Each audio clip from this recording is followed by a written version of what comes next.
I said before, I believe in our team. I do believe in our team. And we're going to work hard to make our team better. And I hope the players respond the right way. And it's not going to be for you. The fans, yes.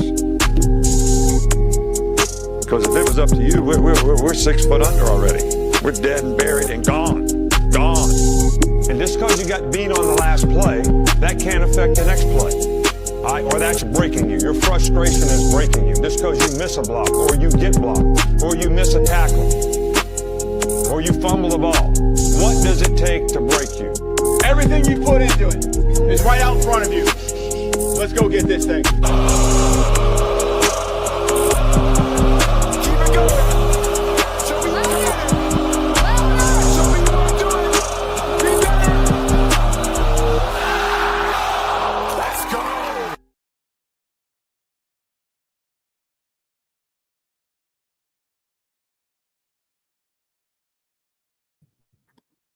And good morning, everybody. Welcome, welcome, welcome, welcome, welcome. I can't stand my screen, and I forgot to put my hat on and everything. Welcome to the long run with it. Let's go get this thing. That's right, Stephen Nick. Good morning. Hey, I'm your boy. I'm Piano Man. I got a lot of stuff going on this morning, and I'm back in my other office today. And I don't like it when I'm here too much because it even brings in a different lighting.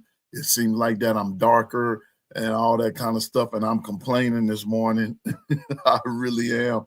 I'm complaining. I really don't like this. So y'all just bear with me this morning, and we're going to get through this show and everything. And then I'm going to have to just make some decisions on some stuff.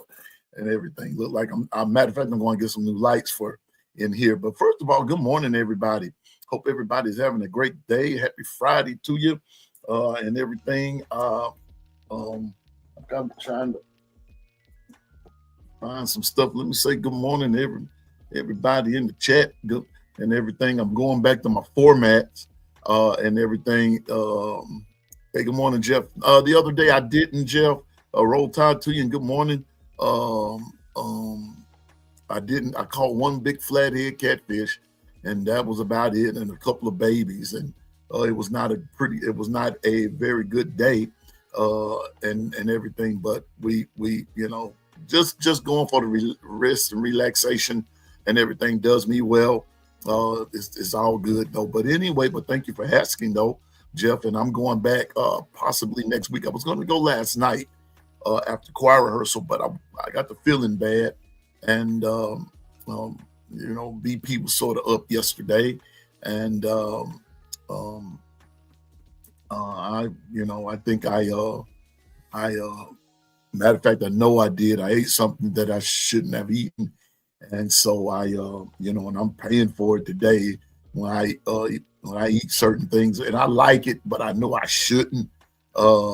And everything, it kind of lingers on me a couple of days, and then it'll wear off. So probably by this time this evening, I'm just really not going to eat anything, and even though I know I need to, but I got to get what's in me out, and so I'm not feeling the best. But anyway, good morning, Jeff. Roll Tide.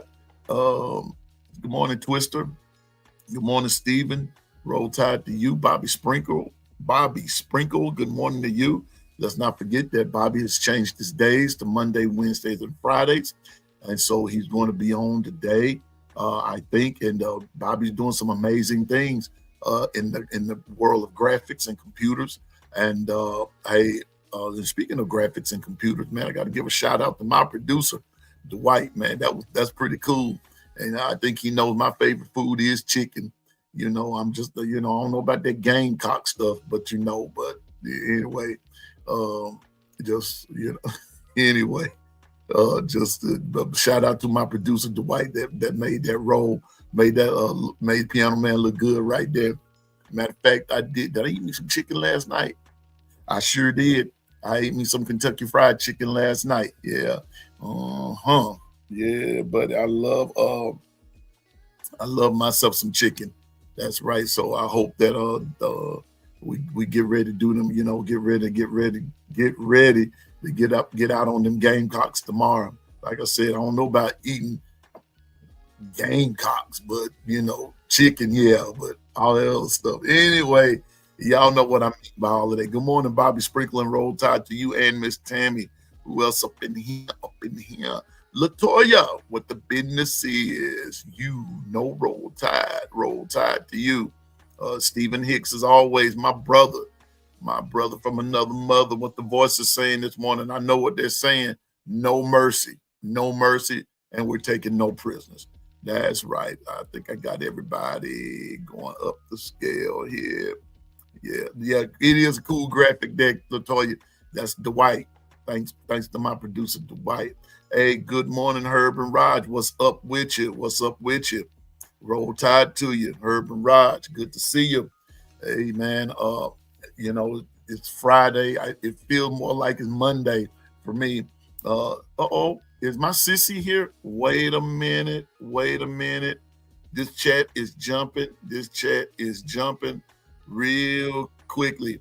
The Tide is serving Alabama fried chicken. Okay, cool. Hey, good morning, Carla Henry. Roll Tide to you. Oh yeah, Carla, that KFC last night was the business. I have to tell y'all, I was a Popeyes fan until a few weeks ago.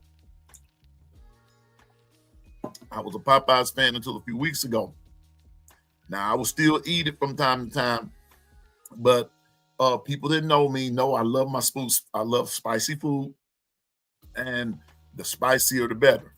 Well, a few weeks ago, I went and got some Carla. I went to Popeye's Chicken, and I am a ghost pepper wings connoisseur.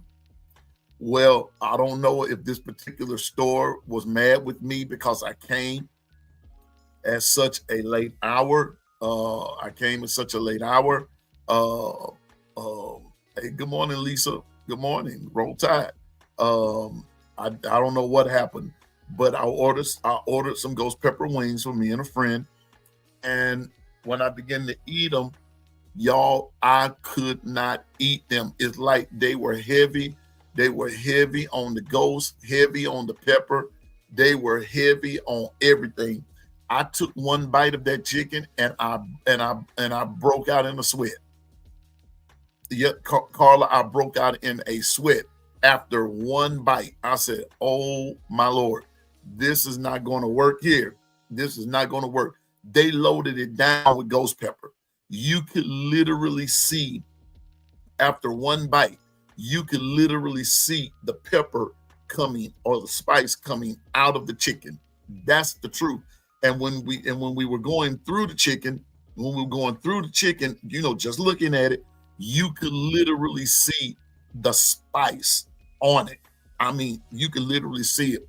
It was about the color of my cap, the maroon part of my cap. I'm telling you, man. And so from that day, I have not had not one ghost pepper wing. Now, what I have done, I have eaten at Popeyes one more time, and I did get mild chicken. I just got mild. No more spicy for me from Popeyes. So last night, I was in the area, and there was a Popeyes across the street, and then there was a Taco Bell, and then there was a Kentucky Fried Chicken. I ended up going there. Now, that's the only time I'm gonna be talking about food. That's so there's not gonna be a food show, but it's the only time. But we're talking about eating chicken and Gamecocks and this, that, and the third. Talking about my graphic and all that kind of stuff. So yeah, last night, Carla, I had me some Kentucky Fried Chicken. I was gonna go to Popeyes and get me a mild and everything, but I probably still would have been chewing on that biscuit this morning. So I went over to Kentucky Fried Chicken and everything. I almost ended up going to Taco Bell, but the line was wrapped around the building. So I went on and got some Kentucky Fried Chicken, called it a day, came on to the house. And that's that. But I'm trying to watch what I eat. So hey, good morning, Linda P. Good morning. Good morning, Tony. Good morning, everybody. Good morning, Bobby Sprinkle again. Linda P., what's up with you? You being good? Kimberly, my sissy, that's who I was looking for. Kimberly, my sissy. I will be. Oh gosh, Kimberly. Oh boy. I have arrived. Good morning, Piano Man. And Linda P is in the house looking fabulous as usual. I know you are. I know you're Big Dean. What it do, bro? Yeah, they overdid it. They overdid it. And guess what? I just every time I pass by that particular Popeyes call, I just say, y'all are the devil. Y'all are of the devil. Y'all just are the devil. And I refuse to eat anything from that particular Popeyes chicken. I'm not going. I'm not going. Smoking Crew's present. Good. Everybody's present today. All right. I'm going. Okay, cool, Kimberly. That's what's up. Now, Kimberly, today, now, isn't it today that you hang out with mom and grandma? Today? Today is that day. Man, make that day count. Make that day count. William Bryan, what's up with you? What's up with you? What's up with you? What's up with you? All right. All right. Well, today we're going to do a little something. I want to talk about something right quick. And here we go. Twister, let's get it. We're going to talk about something a little bit, and then we're going to do the predictions and everything. Now, y'all, I have misplaced a paper. Like I said, I was not in my regular office. I don't like my lighting. Y'all forgive me. When something doesn't seem right to me, I'm just going to complain about it. I just have to say something about it. I really do. I'm serious. I'm just serious as a heart attack right there, because I like things right. I like things presented in the best manner possible, and everything. All right. Hey, good morning, Twister. Roll Tide to you, bro. Good morning. Good morning. Roll Tide. Roll Tide. Yeah. All right. All right. Before we go further, and like I said, I ask that you all forgive me for this lighting and for this haze look on, unless I got cataracts or something and I can't see. But there's a paper that I am looking for, and I'm missing. I am missing some names on the paper, and it is actually from last week. And I like to be a man that's fair on everything, and unless I'm I got to find it. So what I'm going to do is I'm going to combine. Let me see. Let me make sure. Okay, I got that. Okay, got that. I'm going to still do the scores, but I got to find this paper because I want to make sure that everybody's represented and everything. Good morning, Dr. Crystal. Hold up, Kimberly. Okay, let me just start it. I got it. I'll just start it and everything. For those of you that's already putting your predictions in the chat, that's cool. And okay, good, Bobby. And that's why I was telling everybody that you are going live today at 2 p.m. Central, Monday, Wednesday, and Friday. Bobby changed his days up, and so he's going Monday, Wednesday, and Friday. But I'm going to find this paper. And okay, cool. Okay, Kimberly, I got you. Big brother got you. And so, but I'm going to be taking, still going to be two separate things, but I've got to find this other paper with some more scores on it from last week. I cleaned my office up. And so and I've misplaced this paper. And so I want to make sure that everybody's fair, and I just try to make sure that everybody's represented. So please be patient. And this is just from last week. I have it ready, but I'm going on with this week's scores as well. But before we get up, and if you're going to put your predictions in the chat, I will start it. Make sure you got your name and everything. Your name is going to come up and all that good stuff, and we're going to make sure. But Twister, I want to do something right quick, and you know how I am, and you all know how I am about this top 25. This top 25. I'm noticing some things. And Twister, last week I started this little deal about breaking this top 25 down per conference, right? And Mm-hmm. so we know Twister. Let me go back over it right quick. Here we go. We know that the top 25, number 1 is Ohio State, number 2 Indiana. We know that number 3 is Texas A&M. Number 4 obviously is Alabama. Number 5 is Georgia. 6 Oregon. 7 Georgia Tech. 8 Ole Miss. Number 9 is University of Miami. 10 is Vanderbilt. 11 is BYU. Number 12 is Notre Dame. Everybody pay attention to Notre Dame. 12 is Notre Dame. 13 is Oklahoma. 14 is Texas Tech. 15 is Missouri. 16 is Virginia. 17 is Tennessee. 18 is South Florida. 19 is Louisville. Number 20 is LSU. 21 is Cincinnati. 22 is Texas. 23 is Illinois. And 24 is Arizona State. And rounding out the top 25 is none other than the team that Ohio State just can't seem to beat, and that's Michigan, right? So, Twister, when I break this down, bro, into conferences, here we go. You ready for this? Yes, sir. In the AAC, one team, and that's South Florida. In the ACC, 4 teams: Georgia Tech, Miami, Virginia, Louisville, right? Hmm. In the Big Ten, here we go.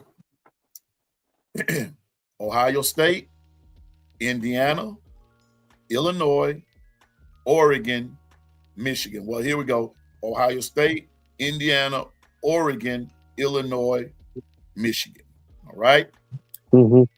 12, everybody. Twister, check this out. BYU, Texas Tech, Arizona State, Cincinnati. The one lone independent is guess who? Notre Dame. You said it, I didn't. All right, Notre Dame. But check this out, everybody. Twister, here's what we came to talk about, bro. The SEC. Now,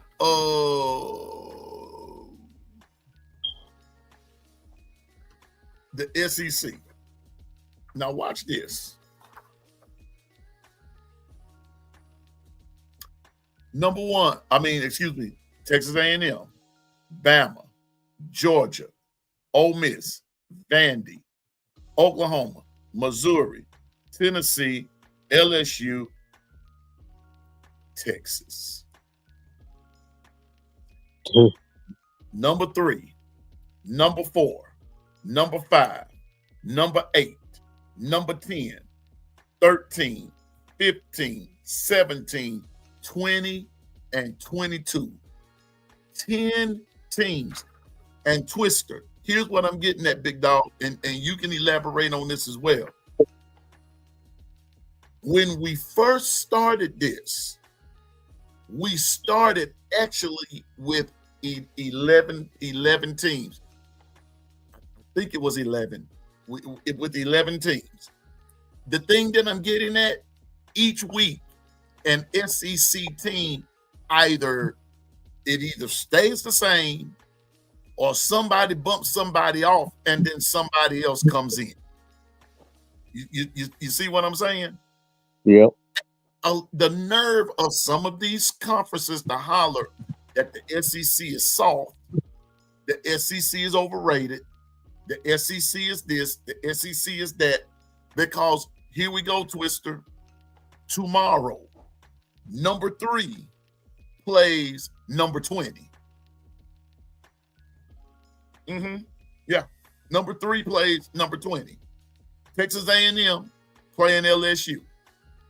Number 4, Bama's playing South Carolina, who's unranked.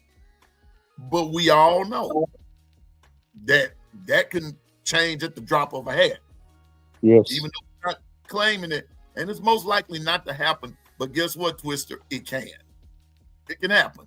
It can happen. Georgia's on the bye week. Number 8 is playing number 13. Ole Miss is playing Oklahoma. Number 10 is playing number 15, Vandy and Missouri. And That's number a good game right there. 3 is playing Kentucky. And then number 22, Texas, is playing Mississippi State. Now tell me, Twister, what can we deduce from all this?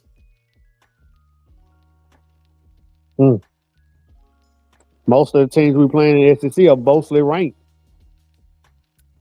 And go ahead, keep going. And like I said, most of them ranked. And back to what you were saying about them, the other conference talking about SEC soft. I don't see nothing soft about this conference. We're in a gauntlet, man. We're in a battlefield.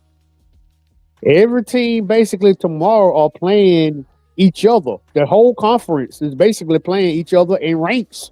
Most of them are ranked playing against each other, except us and a couple other ones. I think mostly we the only one, we the odd ones out. What is soft about the SEC? Or they just basically, quote unquote, jealous? I'm telling you, man. And this is what makes everything so. Good morning, Double A. Good morning. This is what makes everything so exciting tomorrow, as far as the SEC goes. Now, I'm not sliding the other conferences. Salute to you. But, you know, like Jeff just said, Ohio played Ball State. The Ohio played Ball State, right? You see what I'm saying? You got a wounded duck, if you will, in Penn State. You got a lot of stuff going on within these other conferences going on, William Bryant. And here's the SEC beating up on each other. Beating up on each other, but we're soft. I'm going to stay on that soapbox until the season is over, because here's the catch. And Twister, I want to throw this at you, big dog. You answer this. I mean, take your time and answer this. What are the possibilities of having an SEC natty? You said, what's the problem? Well, what's the possibility? Well, like I said, keep winning games. We're in the playoffs. That's just the focus. We ain't had an SEC natty since Georgia, and that sadly, I can't stand Georgia, but the last time we had an SEC champion was Georgia. So Michigan had it, and Ohio State had it. Both of them was in their same conference. And it's like everybody in the media was happy about it. But when they go back to the SEC, mostly Alabama, it's like they got an issue with it. Oh, they're getting away with this, they're getting away with that. But, man, I'd be glad to have a national championship back in the SEC. Basically, Alabama. The heck with the rest. Okay. I was intending now, Twister. I was intending to get this to Dwight, but y'all, the Big Ten will only have 3 teams. Yeah, you're right. Now, and J Money, hey J Money man, what's up with you? Roll Tide. Roll Tide too. With 9 more wins, the SEC will have at least 6 teams with 9 more wins. There's nothing to compare. Now watch this, J Money. Watch this. Here is I went and looked up some stuff. Well, my lighting is bad here, but I went and looked up some stuff. Last night. Twister. If the playoffs were to start like right now, with the 12 teams, and here are your 12. You would have South Florida, Georgia, Miami, Ole Miss, BYU, Oregon, Vandy, Georgia Tech, then your Bama, Ohio State, Texas A&M, Indiana. Now, what did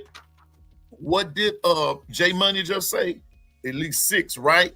Let me see. Let me scroll back up. What did J Money just say? I need to put that up there. Yeah, highlight that. Like that right quick. J Money, I hope you don't mind me putting you on that, what you just said on the big screen, bro. But what you're saying is important right here. The Big Ten will only have 3 teams. So here we go. They made a mock bracket for if the playoff were to start like right now, or if this is the way it would shake out by the time December rolls around, right? He said the Big Ten will only have 3 teams: Big Ten, Ohio State, Oregon, Indiana. He's right. That's it. Ohio State, Oregon, Indiana. He said that the SEC would have at least 6. So here we go. Here's Georgia, Ole Miss, Vandy, Alabama, Texas A&M. Let me do that again. Georgia, Ole Miss, Vandy, Bama, Texas A&M. According to this right here, the SEC would have 5. All right? Then the ACC would have 2, consisting of Miami and Georgia Tech. Then you would have Miami, Georgia Tech. Then you would have the AAC. South Florida would be there, and that's that. And then in the Big 12, BYU would be in. That's how that would shake out. See, and so J Money Man is right. Only different, this is why these games. This is why I'm sort of highlighting this, because see, it's getting ready to. And excuse me, J Money Man, but it's getting ready to be money time. It's about to be money time, Twister. It's about to be money time. Now, according to this bracket that I'm reading, check this out, y'all. In the words of Pastor Damon Redden, be heard, things that some college fans are going to get mad at me for saying, but I'm going to say it anyway. Y'all check this. Check this bracket out, Twister. South Florida, Georgia, first round. Miami, Ole Miss, first round. BYU, Oregon, first round. Vanderbilt, Georgia Tech, first round. Okay? So remember, Alabama, Ohio State, Texas A&M, Indiana would draw the bye. All right? So those what they're saying, these are going to be your conference champions, all right? Or something to that effect. The winner of South Florida, Georgia, according to this bracket, plays Bama. The winner of Miami, Ole Miss, plays Ohio State. The winner of BYU, Oregon, plays Texas A&M. And the winner of Vanderbilt, Georgia Tech, plays Indiana.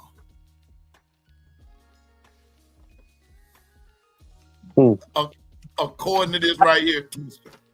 According to this, what I'm reading right here, J Money. According to what I'm reading right here, fans. This weekend, I'm telling you all, is going to be a weekend of football where it's going to be a big shakedown. We ain't right on Stella. Anyway, it's going to be a big shakedown, Twister. And this is why I'm saying, I understand we love Bama. I understand that. I understand it all. But this will be the weekend. I'm telling you now, this will be the weekend that we can't look past anybody. We can't. We got to take South Carolina serious. We got to take them serious, Twister, because see, like I said, 10 SEC teams in the top 25. We're playing, the majority of us are playing each other. And then in this bracket, if the playoffs were to start today, out of the 10 that's in the top 25, you've got 5 already in the playoffs, bro. Think about that. In the words of the governor of Discord, think about that. That's what he would say. That that if the playoffs were to start right now, Vanderbilt would be in it. Think about that. And they beat some good teams too. Okay. And would they deserve to be there? You got it. But think about this again. You're going to have Georgia and Bama in that quarterfinal game. You will have Georgia and Bama. According to this, if it was to go down right now, that's why I said the only reason I'm bringing this up is to show you the realness of this now. That now we're close. This is what we've been working for. This is where we are now, Twister. We're on the cusp of the playoffs, where things are beginning to beginning to shape up, but it's going to separate itself this weekend. It's going to separate itself this weekend. I'm serious. It's going to separate. So, Twister, with that being said, going on into the next thing, guess what? And this comes from this is actually coming from the AP, Associated Press. Guess where all the important games are listed? What's that? The SEC. But we're soft, remember. We're soft. They've been saying that for years. Linda P, but we're soft. They've been saying that for years. They've been saying that for years about Alabama. They just want to say it. But you know what though? But in my best Twister impersonation, they sound like Mr. Freeze. That's what they sound like.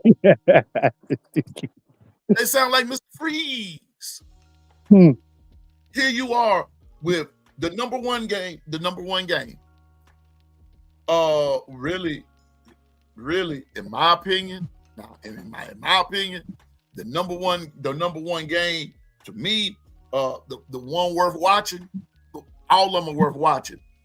But to me, let me put it this way. I'm not going to say the number one game. Twister, the most intriguing game for me is going to be Missouri Vanderbilt. Yeah, that's why I said that's going to be a good game. That's going to be a good one. That's going to be a good game. Missouri Vanderbilt is going to be very intriguing. It's going to be very intriguing.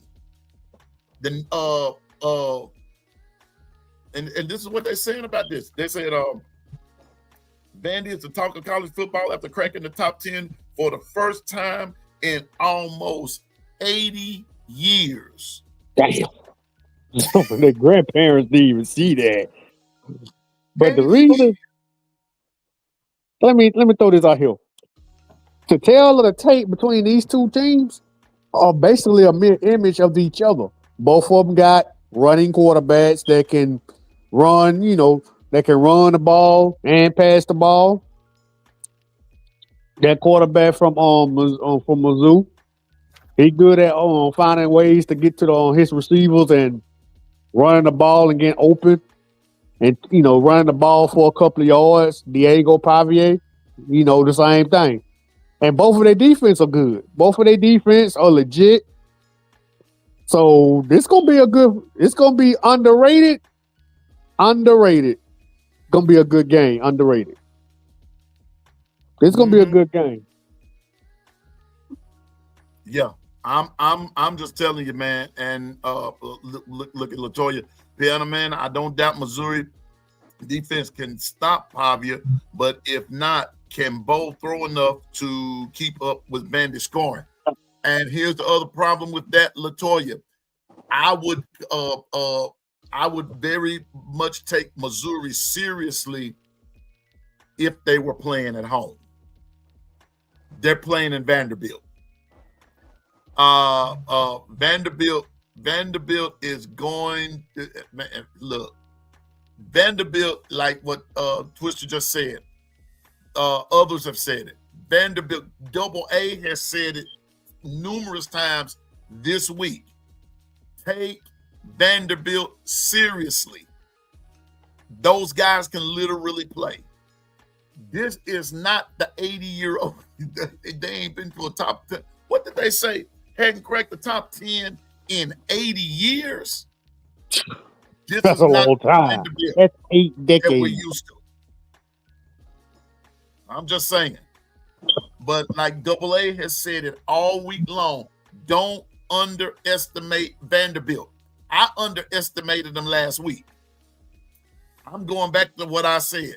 No way on God's green earth did I think back in August that Vanderbilt would beat LSU. I did not think it. I didn't think that. Vanderbilt made a believer out of me last week. Now, I knew that I felt that Bama was going to beat Vanderbilt this year. Vanderbilt wasn't going to sneak up on Bama this year, but Vanderbilt has sneaked up on a whole lot of other folks. Vanderbilt is doing the dog thing, and they're showing that they are legit. Now, how far they get from here, that's totally up to Vanderbilt. But right now, they're playing some legitimate, bona fide SEC football against legitimate, bona fide other SEC teams. You can't argue with the facts. Piano man, let me say this. And I know I said don't forget about the past and stuff like that. When Vanderbilt beat Alabama last year, the whole world was laughing at us. Of course, because we Alabama. But they were laughing at us, picking on us, dogging us out and everything. Now, Vanderbilt done beat LSU, done beat some other good teams. Why they ain't laughing at Why they ain't laughing at LSU? Why they ain't laughing at the other teams that they got beat by? They just want Alabama to suffer so much. They let you know, man, Alabama is in everybody's head. Even though we lose a game, they want to try to find a way to put us on the news. And LSU, they still, they, like I said, they burning. All that crap they was talking about, they burning bad. They trying to get rid of their coach. But you know what, though? Hey, good morning, Ebony, Tony. Here's the thing. It's like what Matt Moscana said yesterday on that clip that the White and I showed. Don't even go there. They can't afford to. They can't afford to buy out. They can't afford to buy out. Sorry. But then the other part of that, like what Matt said too, is if let's say, for instance, LSU, they've lost to Vandy, they'll lose to Bama, then they lose to Oklahoma, okay? And then they'll say, for instance, they lose to Texas A&M Saturday. Okay, so you've lost to Vandy, you lose to Texas A&M, you lose to Bama, you lose to Oklahoma. All right, that's 4 losses right there, right? All right. And then coupled with the fact that you've already lost to Ole Miss, that'll give you 5 losses, right? Well, Twister, the question will be then, will Brian Kelly want to come back? Will he want to come back? And that's what Matt Moscana was asking, and that's the reality of it. Will Matt Moscana want to come back? That's going to be the question. Would he want to come back? And now check this out, Twister.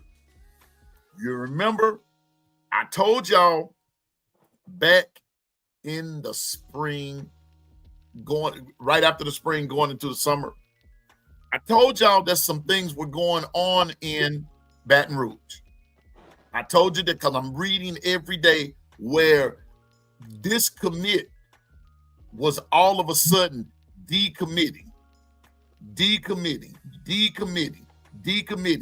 Things were going on at LSU early in the gap. I'm talking about these recruits all of a sudden were decommitting from LSU.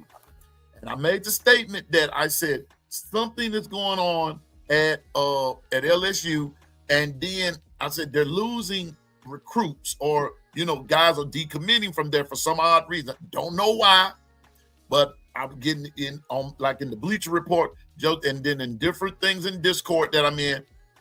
This one has flipped his commitment. This one has flipped his commitment. When Tennessee went back to Adidas being sponsoring Tennessee, or Tennessee going back to wearing their paraphernalia, their jerseys and stuff, I made the statement right here on the Long Run. I said, watch Tennessee flip a particular player. And they did. I said, they're going to flip him from LSU.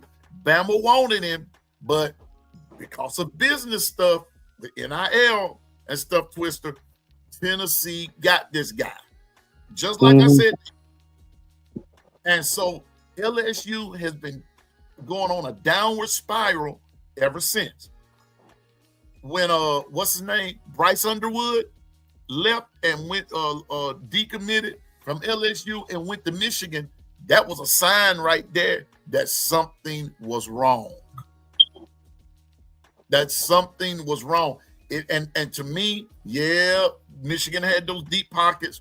We got that. But to me, I'm gonna take the role of the conspiracy theorist and everything, Twister, and I'm just gonna say there lies deeper problems at LSU. Yeah, I'm glad you said that. Because quiet as kept. You know what happened to that kid that got killed, right? Kevin Lacey, I think that's his name. Mm-hmm. And they said he didn't get the right justice. Like, they had his funeral at another city instead of having it in LSU, because he was basically an LSU guy, but they took him to another college and had his funeral there. They are getting upset. They're mad at Brian Kelly. They talking about whatever. Let's keep moving on. But it could have been somebody else doing it. They would probably have a parade, have a memorial, have it all over the news. That particular player, this Lacey guy, rest in peace to him and his family. I hope they're holding up. They basically sweeping it on the rug. LSU fans are freaking pissed. In my eyes, that's not right. Y'all could have given him the great center that he deserved, because he was a diehard LSU wide receiver. He was a part of the folklore of the team while his time was there, and his gender. Now he's gone. Now he's resting in peace, and they just like, he's just another guy. Some of those fans are taking that really, really hard, because they just like, okay, well, he's just another guy, rest in peace, back to football. Well, maybe I'm just throwing it. I don't know. That's how it is. Those are just some things we don't know. But I'm just saying that just some things going on with LSU. And so tomorrow will tell the tale for LSU. Okay, Tony, I appreciate you. Tennessee, y'all gonna beat Kentucky. I hope you do anyway. I think you do. That's what I have. I have them down to win, Tony. But back to what Darren is saying, can Pavia hold up to Mizzou's defense? Mizzou hits hard, but I'm gonna put it to you like this, Darren, and I'm gonna say this, and I mean no harm what I'm about to say, but I'm just talking as real as I can. The question is going to be, can Missouri stop Vandy's run pass option game? Can they stop it? Or at least can they slow it down? Can they neutralize it? Because I'm finna tell you this. LSU had no answer for Pavia in that offense last week. I'm just being honest with you. I'm just being honest. So I'm just saying that the SEC, for it to be so soft, for Alabama to be so soft, all these teams here we're getting ready to see, with the exception of South Carolina tomorrow. So picture this, if you will. We've beaten Georgia, we've beaten Tennessee, we've beaten Vandy, we've beaten Missouri, we've beaten Wisconsin. We've beaten them. You know, just saying now. I'm just saying. And it's going to be interesting from here on out. And so all I'm saying is, for Bama fans, don't downplay South Carolina tomorrow. Please don't. Don't downplay them. Don't downplay them. I know they scheduled us for homecoming, and I know we were saying that's the ultimate disrespect. I've even said it. But let me tell you something. But Twister, it's going to be interesting. These games tomorrow in the SEC, Ole Miss, Oklahoma, interesting. I'm just saying, man. I'm gonna say it like this here. We're gonna take that personal because you having a homecoming against Alabama. Most homecoming games, they play cupcakes. Like I said, the ball's on South Carolina to put us on their homecoming. That's kind of disrespect. Like I said, that is like, whoa, okay. So y'all want to play us on your homecoming. But you got to remember too, though, Twister. Now, I take it, and I understand which way you're coming from, but also look at it from this standpoint. You're in the middle of. See, we played South Carolina about this time last year. Only difference was we played them at home. Okay, so it just so happened, I guess, that homecoming fell on this time of the year for South Carolina. So I don't just look at it as a sign of just maybe disrespect. I mean, I understand where you're coming from, but you see, you got to also remember now, at the point when all of these schedules were being made, South Carolina was ranked in the top 25. They were ranked. See, so they were going on in hopes of we'll still be ranked. We'll be ranked. And what you would have had is two top 25 teams going at it, and one of them's homecoming. That's must-see. But now it's not that way because South Carolina is no longer ranked, and South Carolina is struggling. South Carolina is wounded, and to me, this is what makes South Carolina dangerous. Now watch this here. Here we go. Here's here's the injury report. And now all of a sudden, South Carolina only has one guy out. One.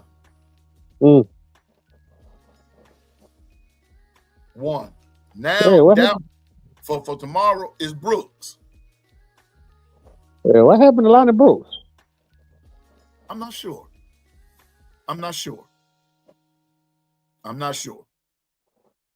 Well, Meadows out the injury tent because is he able to play again? Because they got him out. Who? Derek Meadows. Yeah, he must be ready. Injury. Yeah, he back out. He probably ready to play. See, so this game right here for South Carolina, by all intents and purposes, Twister, this is their bowl game, bro. So these guys are gonna want to play. Dylan Stewart, they were saying that he had a groin injury and all that kind of stuff. He had a groin injury going here, there, and yonder. It's just I'm just saying, man. Brooks has the flu. Gotcha. Thank you, Brock. But okay, he got sick. Okay, he got, but I noticed it's going around campus. Boy, I'm gonna tell you what, this flu is no joke. And also, I'm noticing. Okay, questionable. Okay, at least we're gonna have Jalen Hale back.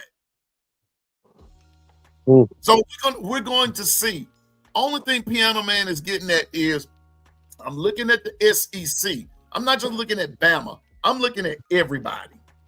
This is going to be very, very important. Very important game. Yeah, by the way, that's right. Thank you, Dr. Crystal. And by the way, Coach DeBoer, happy birthday, young man. Happy birthday. His birthday on October 2.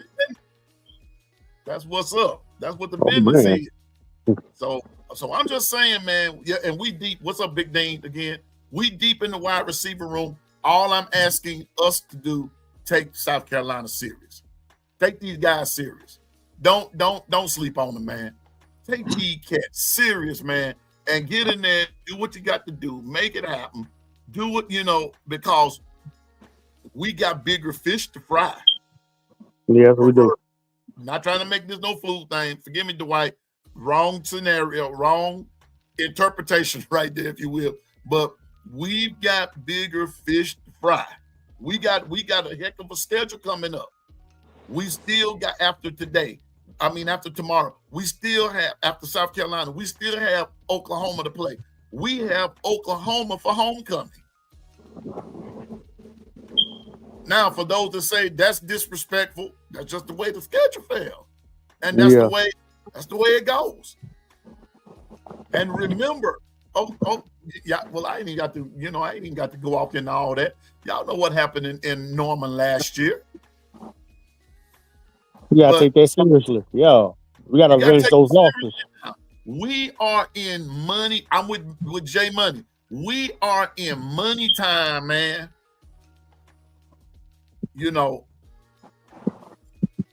It's gonna be crucial tomorrow. So take these games serious. But 10 teams in the SEC represent the top 25. And like I said, according to this little poll, and then we're gonna get off into something else. According to this poll here, if the playoffs were to start right now with the present 12 that's in there, South Florida will play Georgia, Miami will play Ole Miss, BYU, Oregon, Vanderbilt, Georgia Tech. Out of that whole gamut of games right there, that Vanderbilt Georgia Tech game would be about the best one. Two quarterbacks that's fire, and two teams that's bringing it, and a lot of times they're being looked. Two teams that's bringing it, and everything. Man, these guys, man, this is just great. I'm almost speechless when I'm looking at all of this. Y'all see what I'm saying? You see what I'm saying, Twister? It kind of renders you speechless because you really don't know what to say, because you don't know how this is going to turn out. I'm just saying, bro. I'm just saying. So tomorrow, that's what I'm telling people, man, because like I was telling people, I was like, man, we don't take any team for granted. We take it seriously. Because like I said, we're in the middle of a battlefield, and everybody, man, we're going to be probably the most watched team in, the watch game in the other day too. Because we Alabama, and we on the TV screen. So everybody going trying to see, most of these folks are going to try to hoping that Alabama going to lose. Because, South Carolina going to play their A game. They're going to try to do all they can. Because that's their Super Bowl. We coming to town. Everybody's packed up right now, probably to the Raptors down there in Columbia. I've been over there. That's a big stadium. And they're going to try their dangest and try to hoop them up, get them all ready to play Alabama. Alabama, you gotta play it serious like we played against Tennessee, like we played against Georgia, just like we already played against Vanderbilt. Play them like they undefeated.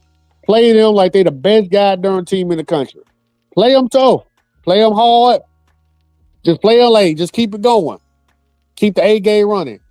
Shoot. And after that, now you can relax and rest and recover your wounds, and everybody be back in peak condition when we get ready to play LSU. You gotta, but I don't take nobody lightly, and I don't want because what Double A is saying right here. Everybody gets up for Bama, and everybody gets up for them. And so, because they get up for us, we have to get up for them. Our get up has to exceed their get up. You see what I'm saying, Twister? What's up, Brock? What's going on? Roll Tide. So Get up. Everybody can. If you can't go in sleeping now, because, like I said, when you go and look at the depthness of this SEC, of this of the AP, you break that thing down in the conference and everything. All right. Well, right now, your two tops are, guess who? Texas A&M, Bama. They're the only two that's undefeated in the SEC within the conference. But Texas A&M is undefeated all the way through. And we all know Bama has that one loss, but within the conference play, Bama is just as powerful as Texas A&M. Now, Texas A&M tomorrow is going to be playing what I believe and what Governor JB has said, a team now that's no longer playing for their coach. Now, that's how I see it too. Because I asked the question last week, is it me, or does it seem like LSU, Brian Kelly, has lost his locker room? And when you get a team like that, and now you're coming to their hometown, which Texas A&M is, and we all know the recent history between Texas A&M and LSU. We know the recent history between them. We know that can go back and forth. They already got guys hitting the portal. LSU, they had a cornerback hit the portal. He's pretty good. I mean, telling you, man. And so Brock, let me ask you this. In looking at this, what Twister and I are talking, how do you see this shaping out tomorrow? Well, I don't think we're gonna be like, because I've been seeing a lot of people say, like, the media and stuff out here saying, "Oh, Alabama, they gonna just come into this game thinking they can win, and like Florida State is gonna be like a Florida State game." No, it's not. Alabama's gonna come in there. They gonna respect South Carolina. You know what I'm saying? Just because their record, it says what it says, and their the statistics and all that stuff. I mean, they're terrible on both sides of the ball, but we don't need to let that fool us, right? Alabama don't need to let that fool them. Just go in there and handle business. But I think it's going to be like, I think South Carolina probably scores a touchdown and a field goal, make it like, I'll say 30, 35, 10, something like that. But I just think Alabama right now, I don't think they're going to slack up. I hope they don't, but in my opinion, I think that they just gonna keep on rolling, man.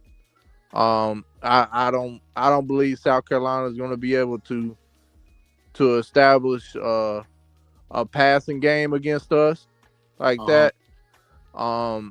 They might get some runs in. They might have a running touchdown or something, because we usually do give up a big run or two, in every game or so. So. I think we can definitely give up a touchdown. Maybe like the first possession of the game. I think like how Missouri did. I think they probably might score, but I don't know, man. Their offensive line is ferocious. I do think like Yonze Pierre. He had 3 sacks last game. I think he's gonna get a lot of pressure.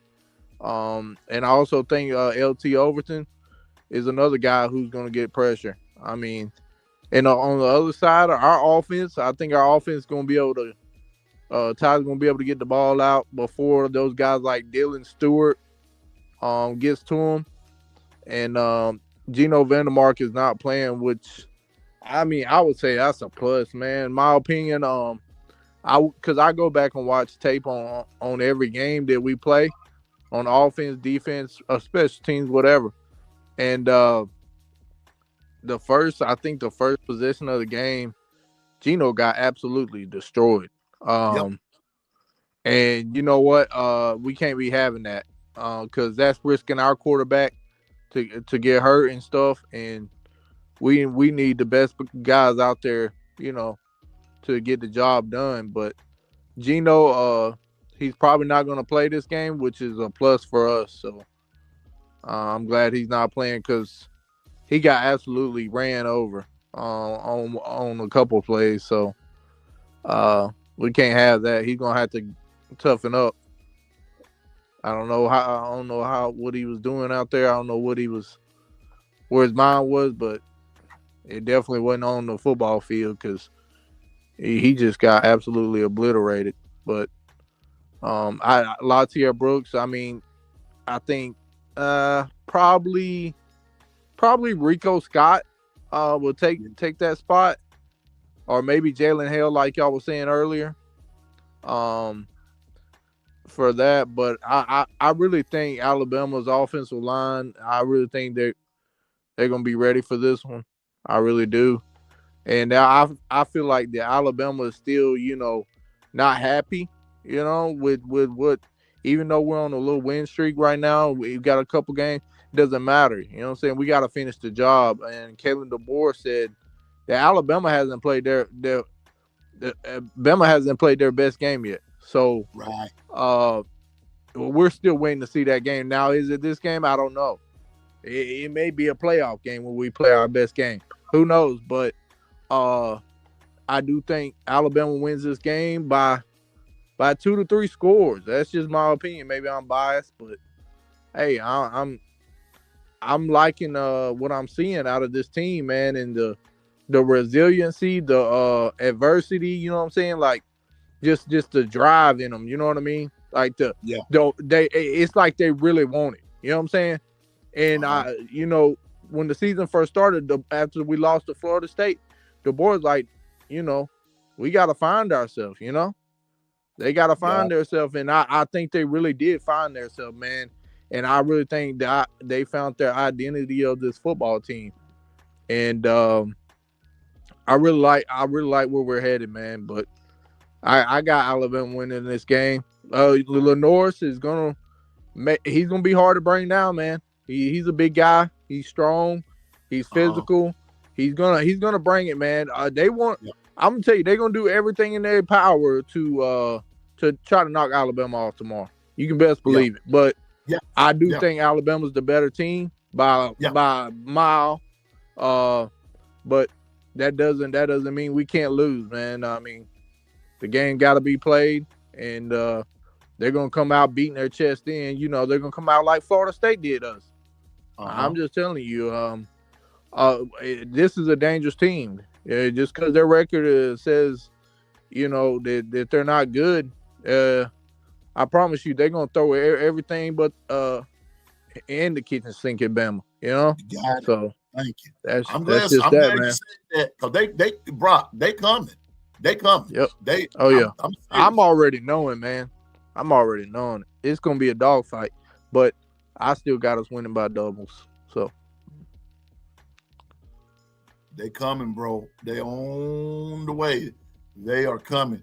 But let me ask both of you all, and we're gonna move on because we got some more stuff to do. Just give me your quickest answer you can, because all of these games, these are the important games tomorrow.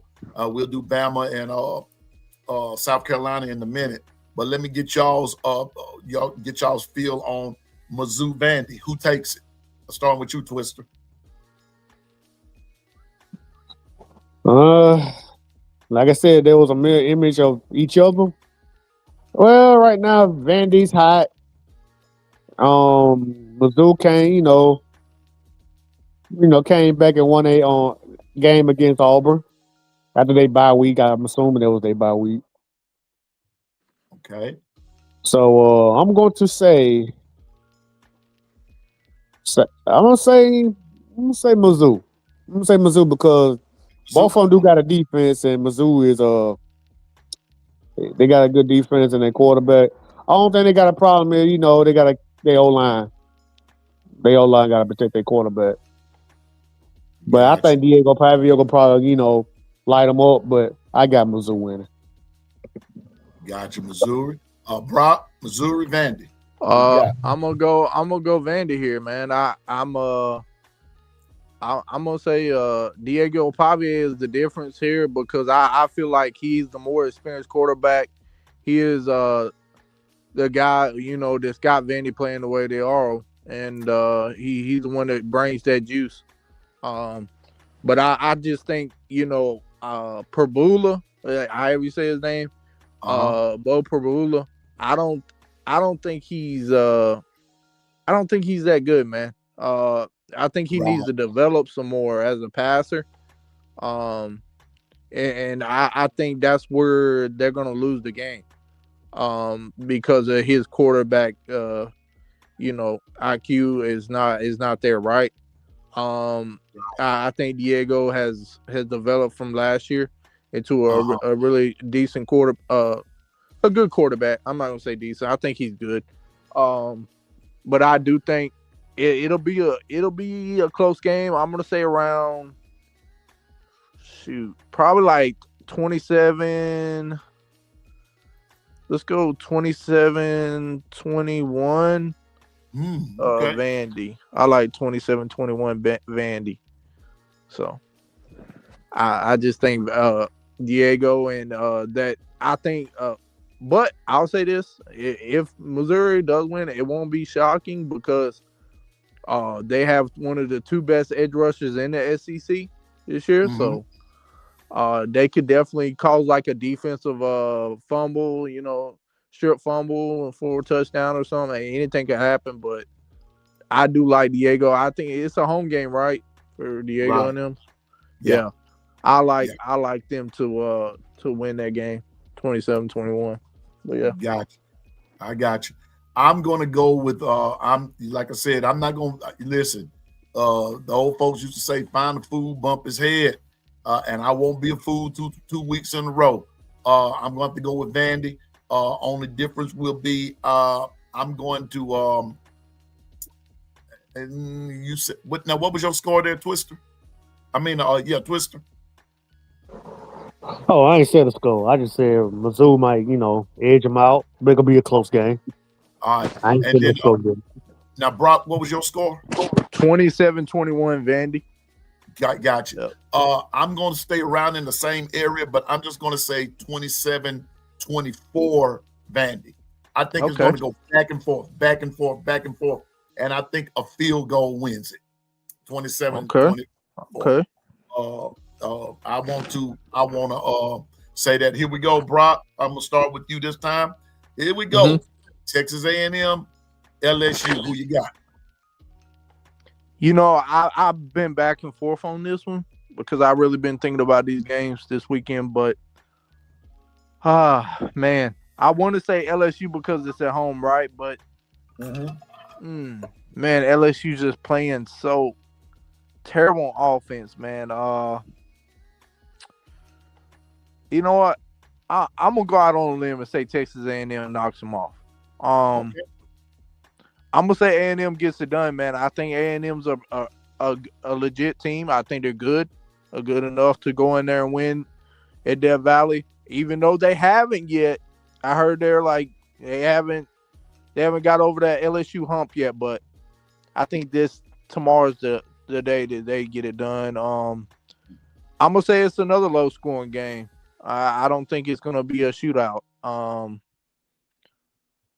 think it'll be 30. I'm gonna say 31-24. I'm gonna go 31-24. Texas A&M. I think a late touchdown for Marcel Reed. So that's what I'm gonna say. I hear you. Twister. LSU got the home field advantage. Is at night. They playing at night. Yeah. Oh yeah, so they get LSU on that part. They got their huge advantage on that at night. And Texas A&M, they barely beat Who they barely beat? Arkansas. Yeah. So LSU got they can take their frustration out on Texas A&M, but hold up, because Texas A&M still a good team, and they did not defeat LSU at home. So I think this is the year that Texas A&M gonna get that L, get that A. I mean, get that W. Yep, that's what I say too. Yeah, I said Texas A&M gonna win it. It's gonna be a very close game. I'm gonna say 24-21. Texas Now A&M. Low scoring, low. let me let J Money man 86. I'm gonna put something up here. All right, here we go. Let's go back to last year. Y'all know I had to pull my Bible out, right? Go ahead. Last year, Texas A&M played LSU in College Station, and they won 38-23. Now, mind you, I want to make sure I got this right now. Yeah, they won 38-23. Now, mind you, they beat an LSU team. I'm not sure about where the injury bug was. I know Harold Perkins was out. But from an offensive standpoint, LSU had one of the better offensive lines in America right there, in college football right there. And Texas A&M beat them. Well, that was last year. LSU is not that sound on offense, especially on the O-line. For those of you that were watching yesterday and you heard the clip of Matt Moscana, Matt Moscana made the statement and said Nussmeier is getting blasted on every play. His O-line is not that good. But in the words of the great Lee Corso, not so fast, my friend. I believe that because it's a night game and it's at Texas A&M, Baton Rouge, and somebody just put in the chat, LSU is desperate for a win, a big win. I'm like Brock, but I'm gonna step out on the limb, and I'm gonna say LSU in the upset. LSU in the upset. Okay. Now, J Money said 42-38. I'm going to say 31-28 LSU. Another field goal game. Okay. That's what Piano Man believes. Now, I'm with you, Brock. Uh-huh. I'm back and forth with this one because this is one of those. I'm not used to LSU just per se being this bad. I'm just going to call it Especially on offense. Yeah. Especially on offense. Yeah. Oh, Jesus the Christ. I've never seen They best offense, they running back they got on LSU side. They running back pretty decent. And they can't run the ball good neither, man. Man. And their defense too. They got slashed up too by Vanderbilt last week. And a couple of guys on their defense is hurt.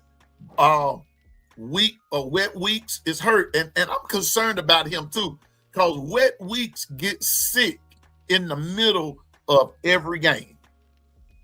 He gets sick in the middle of every game, and that's not. He might got something going on, some medical problem.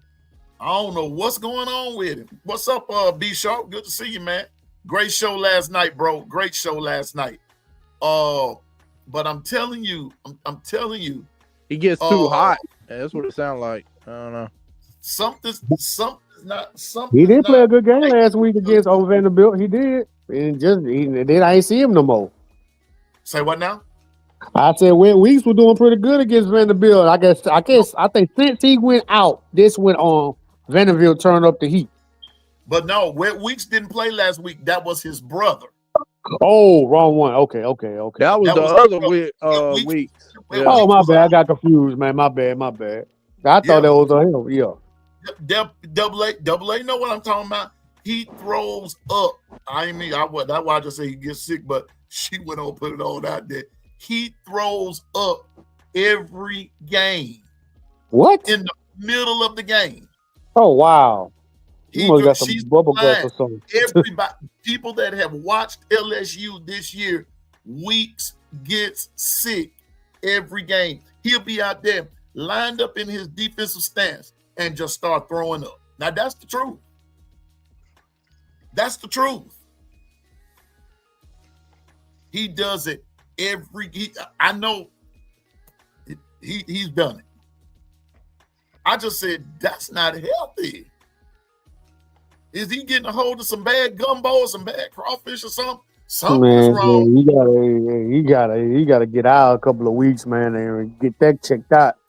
You Man, can't bro, be doing that ain't that, man, in the middle of a game. Now you ain't gonna, now look at him. Now look here, Weeks. Now I don't know about tomorrow, but I think y'all will win that one. But don't come over there on Saban Field on hallowed ground doing that fool. We're gonna take that personal. You gonna get knocked all out then, bro. We're gonna take that personal. Throwing up on our field. We're gonna take that personal. He showed up to get a beat down. So, but anyway, I'm gonna take LSU 31-28 tomorrow. Here we go. Twister, Ole Miss, Oklahoma. Who you got? Oh man. Like Kevin, it's not gonna be any easier. You made a boo-boo last week. You had him beat. You pulled a Tennessee. He pulled a Tennessee. You had him. And that defense from Georgia stepped up what they need to do and shut you down 3 and out twice. And it got them to come back. So Oklahoma is built up their win over, beating up South Carolina. So it's gonna be offense versus defense, man, and I'm a guy Oklahoma winning this. Lane Kiffin, man, I think that's it for you, money. You screwed up against Georgia, and I'm gonna say it like this, man. I don't know. I want to say it, but I think Oklahoma gonna beat the brakes out of Ole Miss. I'm sorry. Hey, man, I'm sorry, man. Oklahoma playing with that defense, even though they took a crap on Texas and let them beat them. I think Oklahoma took that very personally and took it out on South Carolina, and they're probably gonna keep doing the same thing against Ole Miss. I'm sorry, Ole Miss. Oh, damn. I'm sorry. I'm gonna say probably 35, maybe 35-24. Oklahoma. Hey, man, you didn't. Go ahead, bro. You didn't give Lane Kiffin no slack, did you? Man, for real, man. You do it. Come on, man. You had him down 2 touchdowns. Boom. You pulled a Tennessee. I'm just being honest with you, man. Sure. You had him right there at home, and you did that crap. Come on, man. It's at Oklahoma, man. Oh, dang. Whew. I was just being generous with I really like what Ole Miss did this year, though. With the quarterback, it's a great little story. You know what I'm saying? Trinidad D2 quarterback coming in. Man, his dream school was Ole Miss. They showed pictures of him as a kid. He wanted to go to Ole Miss. Never got the opportunity. Never got, offered during that time, so he had to go D2. But man, you know what? Something tells me Oklahoma gonna win, but I'm a ride with the lane train, I guess. I'm gonna say they only win by field goal. But I'm gonna say Ole Miss, Trinidad, gets them in a field goal range and they win it. To knock off the Oklahoma Sooners. And I'm going to say 31-28. Okay. All right. Me personally, I'm sort of like Twister. You look like Tennessee out there. You had Georgia on their home, in their hometown, in between them hedges. You had them beat. I mean, all you had to do was just keep your foot on the pedal. Yeah. Keep going. Well, you didn't do it. think Oklahoma is going to present you a different problem. The Lane train is running his mouth, and and I understand what he's trying to do, he's trying to create chaos, but I don't think it's going to work. He's trying to go and get them psychological in their head, get them thinking. Trying to get in their head, talking about signs and everything, but I believe he's going to wish that he had stole some sign. I believe Oklahoma beats them. Okay. I'm just going to say 35. I'm going to say 35-21. Oklahoma. I believe the Ole Miss's defense got more holes in it than Swiss cheese. Yes. They really don't have a good defense. And that's how then Georgia was able to run the ball on them. And they balanced it out. And so, but running attacks are important. And so I think that, and it's at home. So I think Oklahoma beats them. And all this Lane Kiffin talk about going to Florida, that remains to be seen. But Coach Carl has already said that Florida job belongs to him. So Coach Carl for the Gators, Coach Carl said he's getting that job. And I'm gonna be, hey, look here, Coach Carl get that job. I'm gonna be the general manager. That's right. Well, let me say that the reason I ain't mean to cut you off. The reason I'm saying about Ole Miss, because they struggled against Washington State before they played Georgia. Yeah, they defense is trash. I'm just saying. Hey, we all know who our former defense coordinator. Golden. So hey, man, come on, man. You always screw up in big games. You had a game going on. You wait to the last minute for the other team to come back. Nosebleed, boy. Yeah, I'm trying to tell you, man, that quarterback for Ole Miss was getting down, man. He was slicing and dicing them up, and all of a sudden, Kirby Smart made adjustments before the half, and it started getting some 3 and out. When they started getting that, it was good night, Irene, man. I'm just it was over. It was over. Hey, if you get 2, 3 and outs, and your defense is bad like it is, and Georgia got a good running game, man. When they start running and pounding the rock, man, like that, bro, and killing the clock, Ole Miss ain't got no chance, and they don't got no defense. Well, I'm told you, Ole Miss defense have more holes in it than Swiss cheese, and they can't stop a parked car. I'm going with Oklahoma with the running game. I think that they're going to, take letting them up out their misery and all that good stuff. So, but I'm going to, like I said, 35-21 Oklahoma. Dr. Crystal said something right here, and I've been holding that right there. Dr. Crystal said, anxiety causes an increase in cortisol, which can make you queasy and throw up. Well, all right, Dr. Crystal, I buy that, but I want to know, do he get queasy when he be around Lane Kiffin's daughter? I wonder, is there increase in cortisol? He's dating Lane Kiffin's daughter now.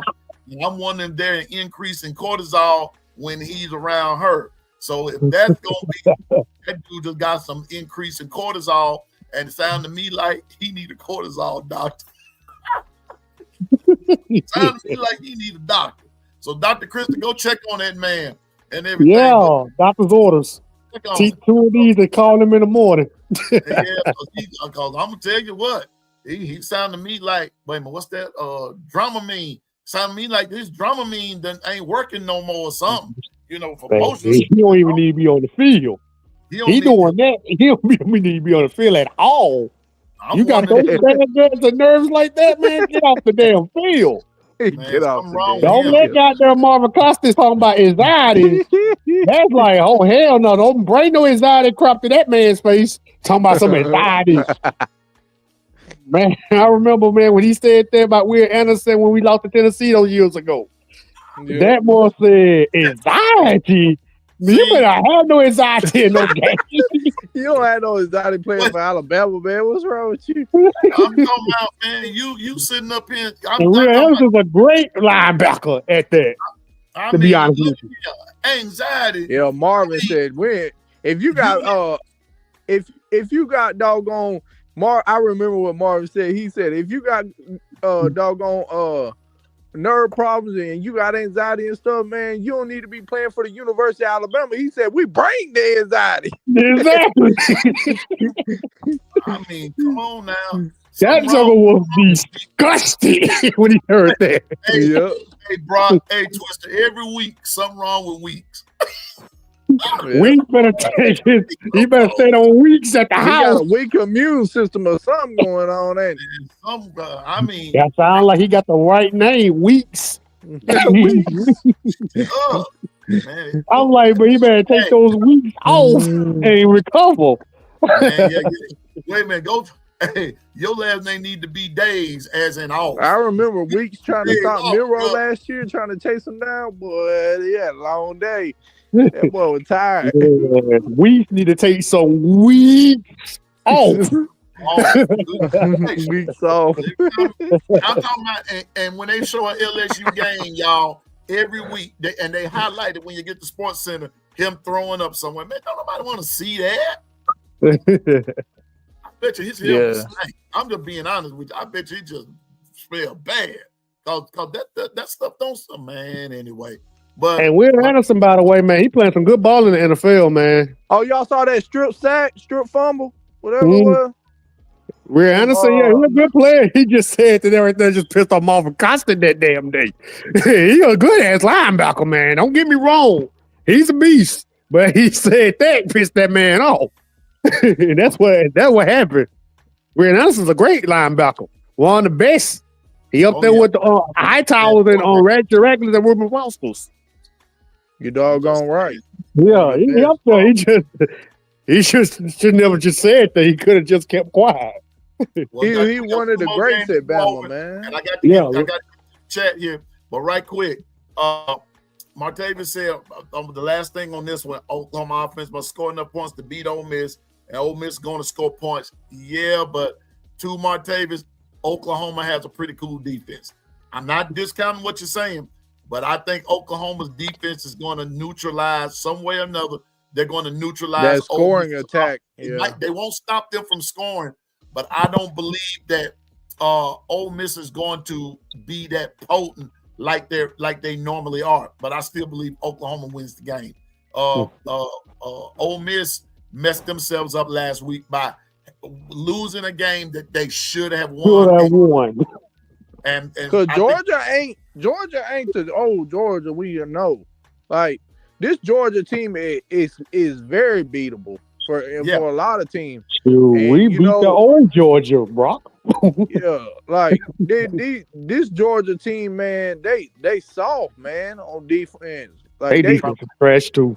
They young, though? But they soft too, man. They soft. I'm not going to say that they're soft. I'll say this: they're just young. But next year, them dudes gonna be cold-blooded. They're gonna be a little better than they are.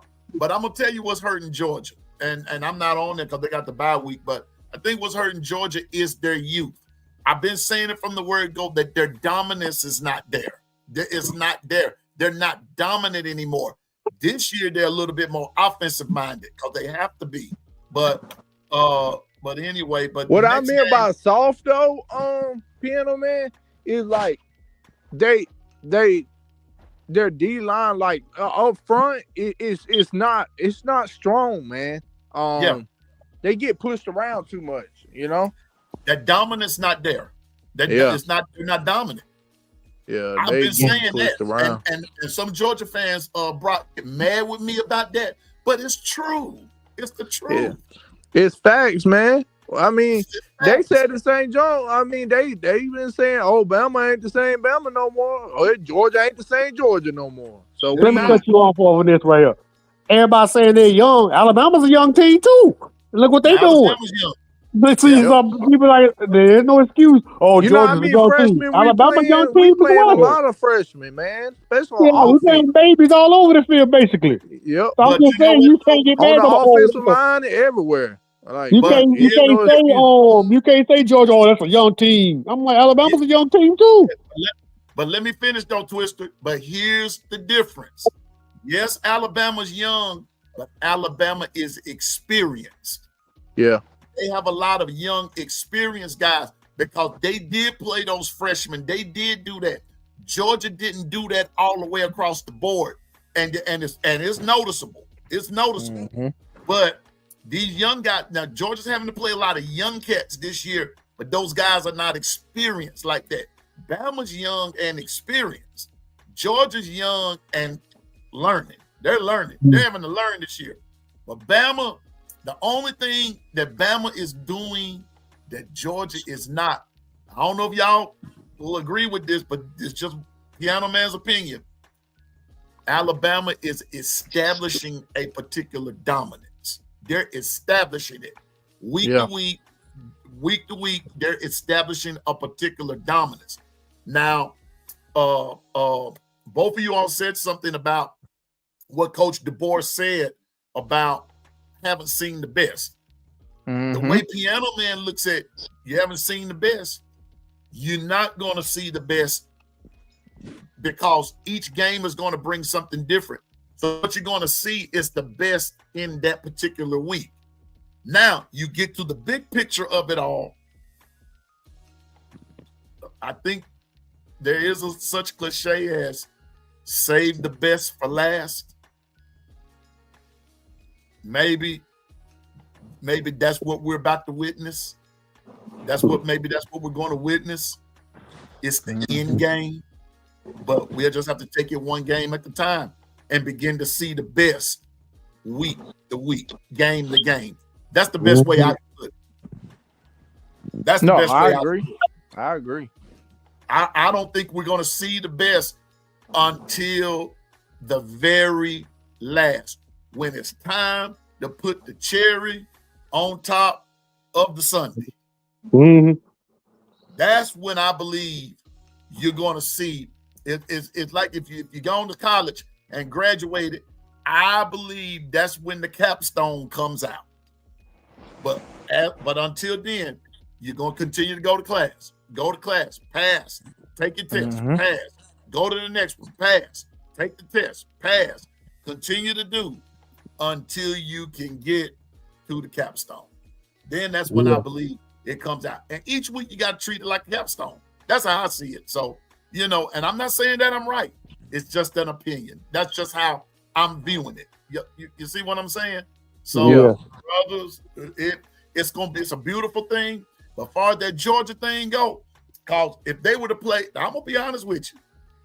If the playoffs were to start right now, and you went by that model that you had, what I just read to y'all, and they're playing South Florida, I wouldn't be so quick to write Georgia in and South Florida off. Nope, because they got that running quarterback. First of Man, all, I'm trying to tell you. that boy is a problem. He's a whole problem. Yeah, Byron Brown, man, he hard to bring down. I can see him slicing through that Georgia defense. I ain't gonna lie, I can see it. Because Did Georgia play them? We just saying like hypothetical though. If the playoffs were to start right now, Twister, Georgia's first game in the playoffs would be against South Florida. That's how right now. If they were to start right now. And I wouldn't pencil that in for a Georgia win at all. Like that is right now, that quarterback for the feast all damn game. I'm just telling you now, I would not be so quick to write Georgia in and write off South Florida. I wouldn't be so quick to do it. I wouldn't do that. Yeah, I wouldn't bet on that game. I wouldn't even bet on that game. Nope. Exactly. We already know 2 straight years that man gave us fits. So we know about that dude. So that's why I'm like, oh no, man. I'm telling you, man, that dude, that Galesh dude, he can coach, man. I give him that. The man can coach. And that's why I'm, so here we go. I know we don't want to talk about this game too much, so you can keep it short and sweet. But I'm gonna let a Twister go last on this one. Auburn, Arkansas. Go ahead, Brock. I'm going with Arkansas, man. I think this is the last game you will see Hugh Freeze coaching for Auburn University. I do think the difference will be the quarterback, man. Especially if they play in Jackson Arnold, I think they lose by double digits. I like Bobby Petrino's offense, man. What I've seen the last 2 weeks, he's almost beat Tennessee and A&M. Yeah, Like, yeah. we gotta look at some. You gotta sometimes look at things and you know, you just call it the way you see it. You know, call it how you see it, man. I mean, I think he's the coach for Arkansas, but I really think that they're gonna end Auburn under Hugh Freeze this weekend, and I think it'll be off the legs of Taylor Green. So I'm gonna say it's a close game, and I'm gonna say actually I think it's a low scoring game as well, because I don't think Auburn's gonna be able to score much on offense. I'm gonna go 24. No, 20. Give me 27. No, 28-24. Yeah, 28-24. I'm gonna go 28-24 Arkansas. Yep. Gotcha. I got Arkansas, man. Gotcha. Okay, Twister. Let me hear it. Here we go, y'all. Wait a minute, Twister. Let me introduce you. Everybody, here's Twister, the Mr. Freeze hater. Take it away, Twister. Brock, I'm mad at you. Well, I don't want to leave. He ain't going nowhere. Mr. Freeze is going to stay in Auburn because Mr. Freeze picked to go to Auburn because Mr. Freeze had defeated Alabama back in 2014 and 2015. So, like I said, y'all made y'all pay. Y'all got to lie in it. But real talk though, if Mr. Freeze going to have to win this game, Auburn, we know I like to talk trash about Auburn. Auburn do have a defense. yeah, Auburn facts. do have a defense. And that will save them in these tight games they've been having. Mm-hmm. My God, man. That offensive line.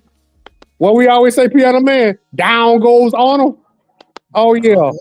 Yeah, Somebody just got it. Arkansas is going to get sacked. They're going to sack the hell out of that ball. Arnold Man. just got sacked again.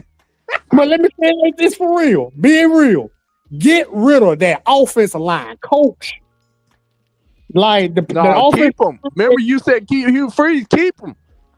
Well, if you keep Mr. Freeze. I like Mr. Freeze. But the offensive line coach, he got to go. Because every time they got these same old offensive lines, they have penalties. One of the offensive line has so many penalties, but he's still on the line. If you got an offensive line who's always having penalties and going off sides and moving before the ball, get him off the field and put somebody else on there. I'm like, my goodness, man. If you want to have a good old line, man, y'all got to tighten up. Because, I'm going to be real.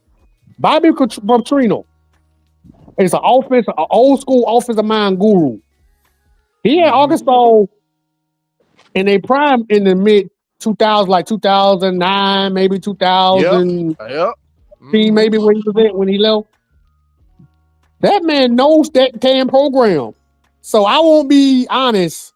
I won't be surprised if Bobby Petrino is going to beat Auburn. Man, Arkansas, they played toe to toe with Tennessee. They went toe to toe with all these other teams. Arkansas is going to beat the hell out of Mr. Freeze. But I'm gonna say it like this: the only way Auburn gonna win is their defense. Like I said, and Cam Coleman, I'm sorry, but you should have stayed back over here at Alabama, man, because they're giving you the ball, but they're not heading your direction. And their running back they got for Auburn is pretty dang good too. But I'm gonna say it like this, man. Oh, Cobb. Yeah, Cobb good. Yeah. That dude's a beast, man. Hey, man, I gotta be real, man. That running back, that guys are pretty dang good, but man, the old line, bro, this man had to dance around to find openings to get open. So that the running back danced like the hokey pokey dance, man, trying to get an open field. But man, I'm gonna be honest with the old line, bro, it's trash, man. And the only way Auburn might win is their defense. They got one hell of a defense, but the old line is trash. And that quarterback, man, All that he not doing is fun. I'm gonna say it's gonna be a high scoring game. Yes, I'm gonna say it. I'm gonna say 35, maybe 28, Arkansas. Okay. Because Okay. Arkansas defense, it's still kind of suspect too. Because I'm gonna say it like this here though, if Auburn with their defense can hold Arkansas, because it's a high, Arkansas known as a high scoring defense, offense, a high scoring offense. So I'm gonna say Arkansas gonna win this game, and they got home field advantage. But if Mr. Freeze want to win this game, he better get the offensive line in order, and that defense better shut down. That's your only saving grace. Auburn keep the defense up, and the old line better come with a freaking voodoo miracle to beat Arkansas. I got Arkansas winning this game. Twister, you know you my dog. And Brock, you dog too. All y'all my dogs, man. And Bishop was here. Y'all know what the business is. But brothers, if Auburn's line ain't together by now, you can count this season goodbye. Like I told you, Auburn's O-line has more holes in it than Swiss cheese. Auburn's O-line can't get in a parked car. Dang. They can't stop nobody's deep. They can't stop nobody's pressure. But by that same token, here we go. I'm gonna talk about Mr. Freeze. Why in the world did you go after Jackson Arnold in the first place? It takes Bishop to talk about J.A. It take Bishop to talk about J.A. Why do you think Oklahoma was so readily for him to go? He ain't got all that. Because just Alabama. Just Alabama. True to form. Twister, Brock, Auburn following just marching by the beat of a man who beat Nick Saban a couple times, and then here's a guy, a quarterback, they go get him. Oh, he beat Alabama last year. We got to get him. And Auburn Nation goes crazy. They go crazy. We got Hugh Freeze. He's beaten Nick Saban before. And now we're going to get Jackson Arnold. And he beat Alabama last year. Oh, Auburn is back. They are. Okay. Back in the dumpster. You didn't read the fine print. What was the reason that Oklahoma let Jackson Arnold go? Why did he want to transfer? Why? So he comes to Auburn. And don't look now. Jackson Arnold just got sacked again. And the day Friday. Sacked on Friday. He got sacked on Friday. I'm just telling you. Arkansas, and they're playing in Arkansas. If you don't think that crowd gonna be in it, you crazy. That Pig Suey they gonna hear Pig Suey. Arkansas gonna show up for that one. They gonna show up for that game. Yeah, fans gonna show up. All of Mr. Freeze saving grace is that Auburn defense. But guess what? But you know what though, Twister? And that defense ain't gonna be enough neither. Move on our game. But Twister, here's the problem. They might keep it low scoring, but it goes back to like what I've been saying, even about our defense. Our offense has to be able to establish time-consuming drives. That helps your defense out. If your offense is steadily 3 and out, 3 in a cloud of dust, if they're steadily doing that and that's all that they got, then sooner or later that defense is going to break. So with that said, I'm going to say Arkansas. I'll say 31-23 Arkansas. Yeah. I'm gonna put it that way. The difference is going to be something real crazy, and don't think Auburn's not hearing what the negatives are. But Auburn has a problem that for right now, that bad boy really can't be fixed. And I'm gonna say this, and here we go. They may as well start getting ready to play Deuce Night, because if they don't, I have the biggest feeling. Well, I don't know how it's going to run with Cam. I'm about to say Cam Newton. Cam, what's his name? Cam Coleman. I don't know how that's going to run with him. But he looked very disgusted coming off that field.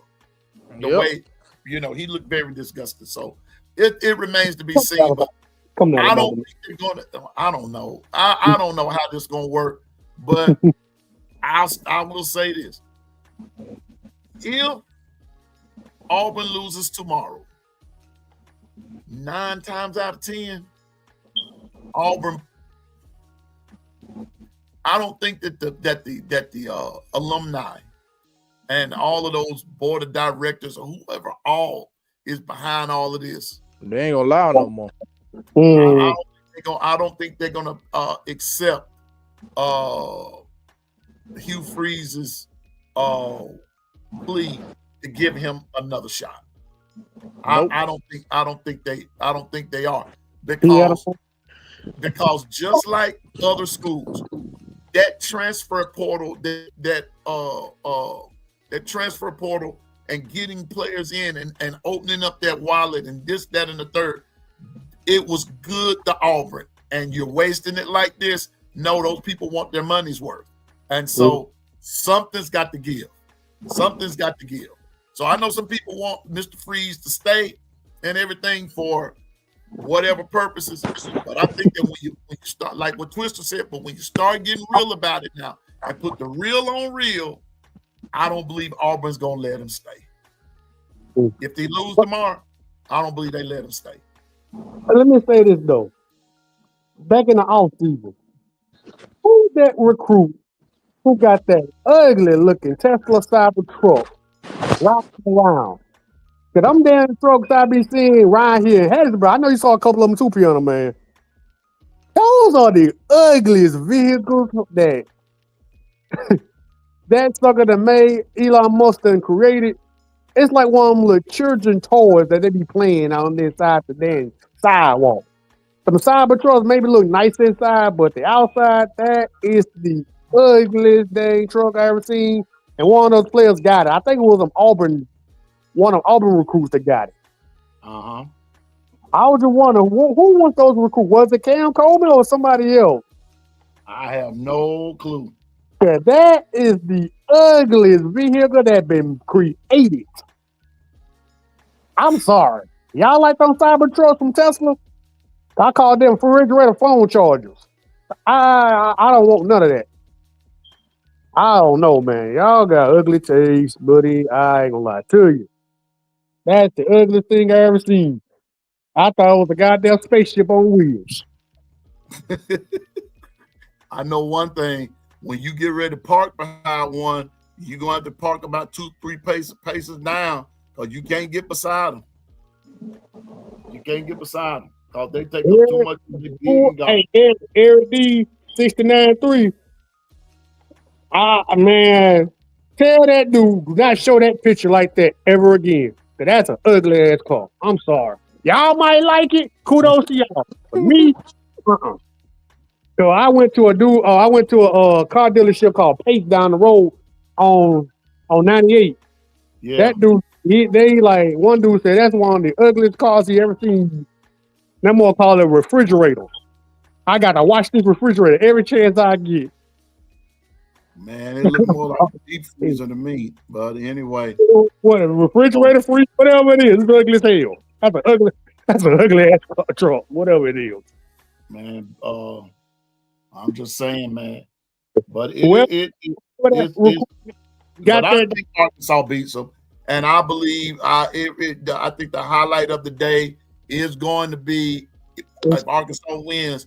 When will Hugh Freeze get the axe? Will he get his walking papers during the game, or will they do him like James Franklin? Because I told y'all this when Penn State got rid of James Franklin. I told y'all that I believe that they'd already alerted James Franklin in the week that early in the week that his job was on the line, and I believe that they're going to do Mr. Freeze the same way. Mr. Freeze. Hey, P.R. man, Brock, chat. If Mr. Freeze leave, I don't give a fuck. I'm gonna be crying. Please, I'm gonna miss you. Please don't leave. I'll be crying. Please, man. You know Please. he say the same junk every doggone post game, every conference. Like he just say, all he say is this. This is his exact, close to his exact words. He well, we almost there. We gonna get over that hump. We gonna do this. We gonna do that. We doing this, that. Like, come on, man. You say the same stuff every week, and your team ain't doing nothing to improve right now. They not looking no better. That must be a high hump then. He ain't got over yet. Well, right quick. He said a high. It must be a hump. You can't do it. All I'm gonna say is this right here, man. If he lose that game tomorrow, I think it's the beginning of the. Matter of fact, I think it's the beginning of the end now as we speak. But I'm just gonna put it to you this way, brothers. I think if he loses tomorrow, Mr. Freeze is going to get thawed out. And here we go. He's gonna get bought out. And it's only $15 million buyout. Come on out. I'm gonna be because we want to His beat his buyout's only $15 million. We want to beat his ass one time. That's why he want him to leave yet. We want to beat his ass in his goddamn graveyard. No, get away from me. Coming up. Come on. I don't know, bro. But anyway, one last question that I got to get on this last thing. William asked me which Alabama team in the past would I compare this team to? Oh, that's a good question. That's a great question. I got one. I'm gonna say, even though they won a championship, I'm gonna say little 2017 or 2014 because 2014 there was an extra. I'll say 17, man. 2014 or 2017 because we had an okay defense and we were just resistant and we was wounded that year and we still won the championship. The reason I'm 2014, even though 2014 had a better and powerful defense than we got now, we was we were reestablishing, we was still building, and we almost had it in when we got beat by Ohio State thanks to Lane Kiffin not running the ball instead of throwing the ball to Cooper. But I'm gonna say because we had a first year quarterback and Blake Sims shades of what Ty Simpson did. He was behind every quarterback for I don't know how many years. And when he got his time to shine, that man let loose everything. Everybody's saying that's the most underrated quarterback Alabama ever had. Now Ty Simpson doing the exact same thing. He waited for about 4 or 5 years. Now he got his shot. Look what he doing. The same thing Blake Sims doing. Think about it.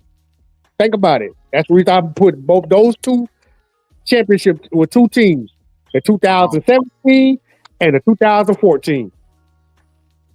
Okay, go ahead, Brock. So I'll put I would say 17, and then even though maybe 2021, even though we made the championship game, but we lost to Georgia. But I say 17 and 2021 were kind of similar. But I think our offensive line is better than 2021. So yeah, I I don't know, man, but I love this team, man. I love the fight, the grit, the toughness that we showing you know, through this stretch. You know what I'm saying? So yeah, I'm excited, man. See what we do with it this year. Well, he has which one would I compare, and I'll let y'all in on that. I'm going to say this, and I'm going to compare it to the 2015 team. Oh, that's a good one too. Yeah. Repeat that again. The 2015, we had Jacob Coker, Calvin Ridley, you had Derrick Henry. I think was it Derrick Henry? You had OJ Howard. You had but the thing about it is you also had a hellified defense as well. But the reason that I'm comparing it with that is basically Ty Simpson and Ty Simpson alone. Somebody coming up out of just that, like you said, waited to turn, but they also earned their way in. They earned their way in and everything. But the one thing that I like about Jacob Coker and that I'm comparing with Ty Simpson is how he's utilizing the weapons around it. Mm-hmm. Jacob Coker did the same thing. Yeah, he did. Utilized the weapons around him to the maximum. He maximized that moment of utilizing his weapons. And when he did that, it paid big dividends for him. And so I compare him, and then Bama was also a trending team. They trended, but comparing a team from 10 years ago up until now, the game has changed, how things have changed. But if I could just look at the team and everything and how the makeup of the team, the mission of the team and all that kind of stuff, I would just have to put it with the 2015, especially the comparison of Jay Coker and Ty Simpson. Utilize those players around them, and also being that leader that walks in a particular strength that that the guys on the team respect you. And so, and that's not to say that from the other team that they did not respect the other leaders, because they did. But in this particular instance, you're looking at two guys that just grew. And then the only other difference is Ty Simpson did not transfer. Jacob Coker did. And so that's what we have right now. So I'm proud of this team. I'm proud of them. I have high hopes for them. And like I said, win, lose, or draw, I don't give a piss about nothing but the time. And that's how that goes with me. And so, but to answer William's question, 2015 would be for me. And then I could even go back a little further, but a lot of the younger listeners would have no clue about those teams from the 70s. They would have no clue about those teams, about a couple of those teams from the 80s and the 90s. They wouldn't understand it through the fullness of it and everything, because you had some tough teams even in the in the 70s of Bama that were no joke. And those defenses were pretty tough. So anyway, but that's what I compare. That's how I've shaken it up to be the 2015 team. Now here we go. I've been up here writing down predictions and everything. Bama, let's get with it, Stephen. Bama and South Carolina. Who you got, Twister? Well, like I said, man, we ain't looking over South Carolina. I'm gonna say we probably might put another 30 burger on them. I'm gonna say 30-20. Or I should say 30. Yeah, 30. No, I take that back.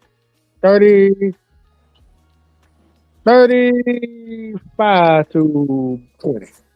Kind of like the Tennessee show. Gotcha. Brock, what you got, bro? I'm gonna go 30. I'm gonna go 30. Let's see. I'm gonna go 34-14 Bama. Okay. Double L said, "What's up, Double L? What's up with you?" Double L said 38-10 Bama. Okay. This is the fun part of my job right here. Stephen Hicks, the Voices said, Stephen said that the Voices said 42-17. Bama. I see. Missouri fan, that's Darren. But South Carolina playing Alabama. They gonna throw everything at us. It ain't like they playing Vanderbilt. They playing us. They want to play the final boss. They gonna try to do anything they can. That's they Super Bowl. 45-14 Bama. Anybody else? Okay, J Money. I'm glad to see you, J Money.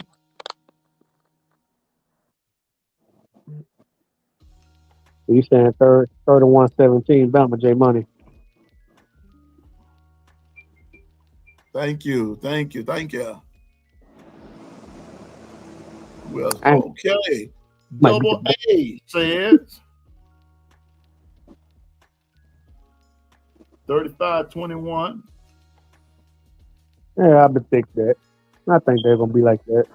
Eric D, I got him. I got you. Linda P. Oh, that's look at y'all. That's the president. He said 38-17.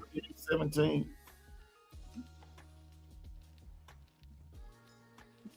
Linda P, have you and Twister worked out y'all differences yet? Yeah, man. Let it go. Moving on. Yeah. Susan, 30-20. Bama, got you. And the piece Just that call called you First Lady, okay. First Lady. yes, man. All right. All right, Linda P, I got you. The first lady of who? Yeah, she just said call her First Lady. I don't know. I'm not asking that. See, now I'm I twisted. You Now, twisted, see what the you lady crazy, said. dog.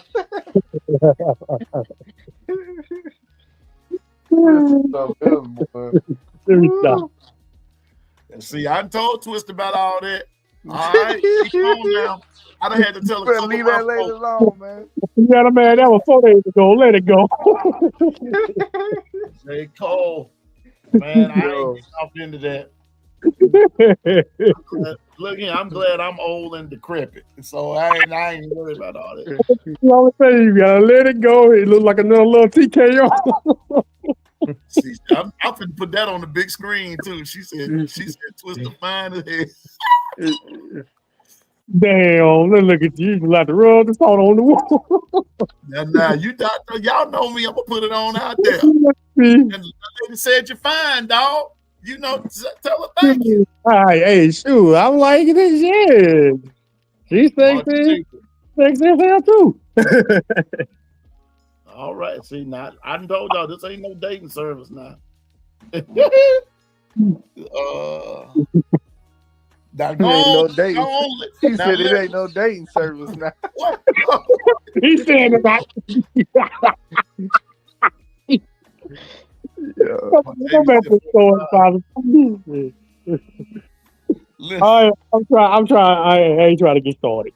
Continue. shoot, it's too late now, bro.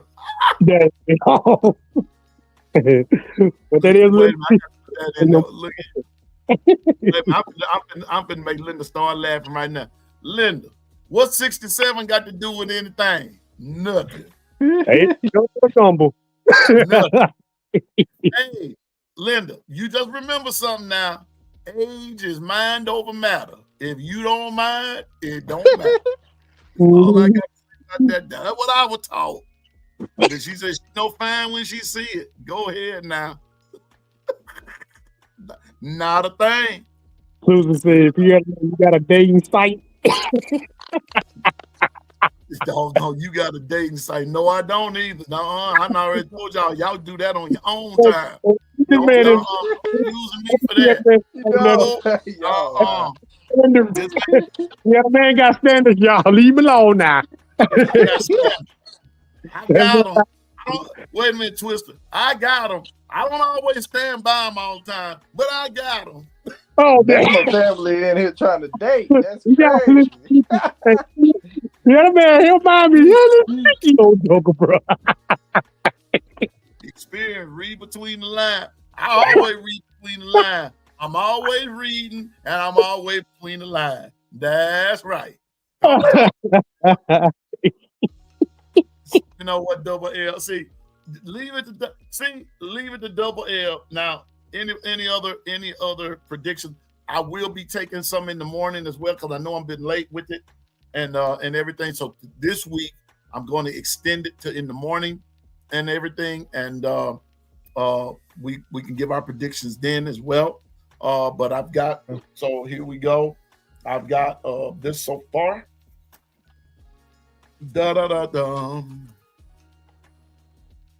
What about the predictions from last week?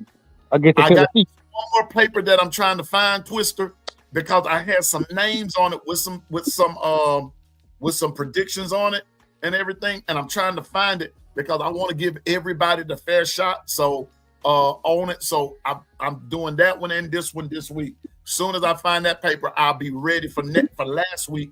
Then I can tell you who won, and then we're gonna go. You know, let's see, Linda P. See you, Twister. See, you got. Look at Steven.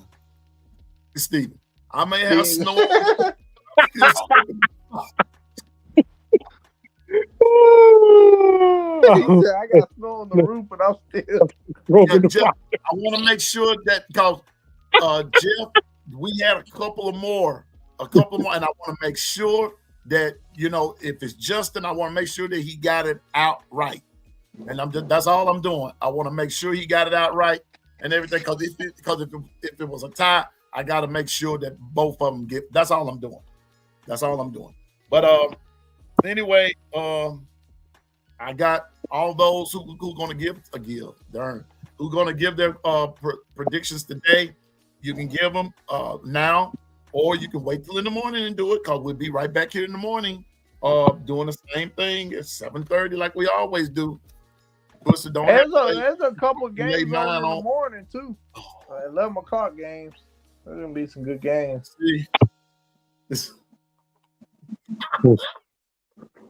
I ain't saying nothing. I'm not saying a word.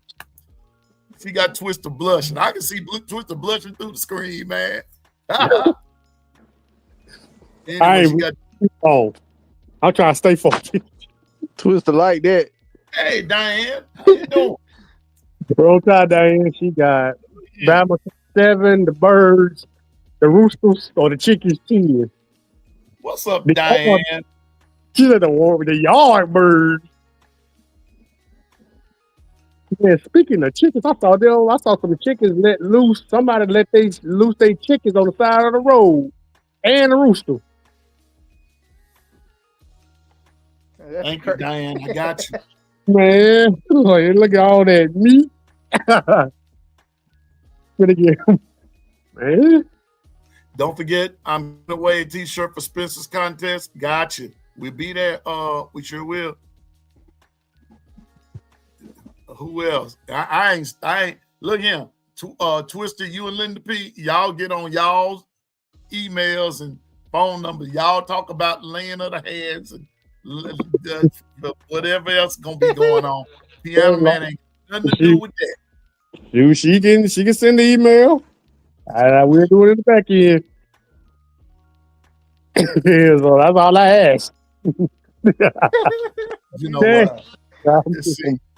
Now, Coach Carson, bro, take her on a date. She's a great, even at 67. Age ain't nothing but a number. I told you, if you don't, age is mind over matter. If you don't mind, it don't matter. And always, and always remember something, Twister. Now, learn this and listen. Learn this from an OG now. Conversation changed the nation. Let the PR mix it. I guess you got to reset it. Coach Carl, you have no idea. No idea. And I'm going to leave it at that. You have no idea.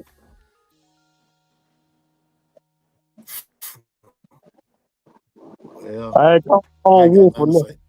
Bama say. What's up, Jonathan? Hey, y'all, it is Jonathan. Listen. I told y'all that we had something on the horizon. I wanted him to tell it, and here's Jonathan himself. Y'all know Jonathan, who comes on with our recruiting. He started a channel, T-Town Media, and man, he's about to do some great things. But what I'm most excited about is on. I want to get this right. Is it Sunday nights with is it whatever night? Coach Carl, Jonathan, Marvin Constant gonna have a roundtable SEC. I need everybody to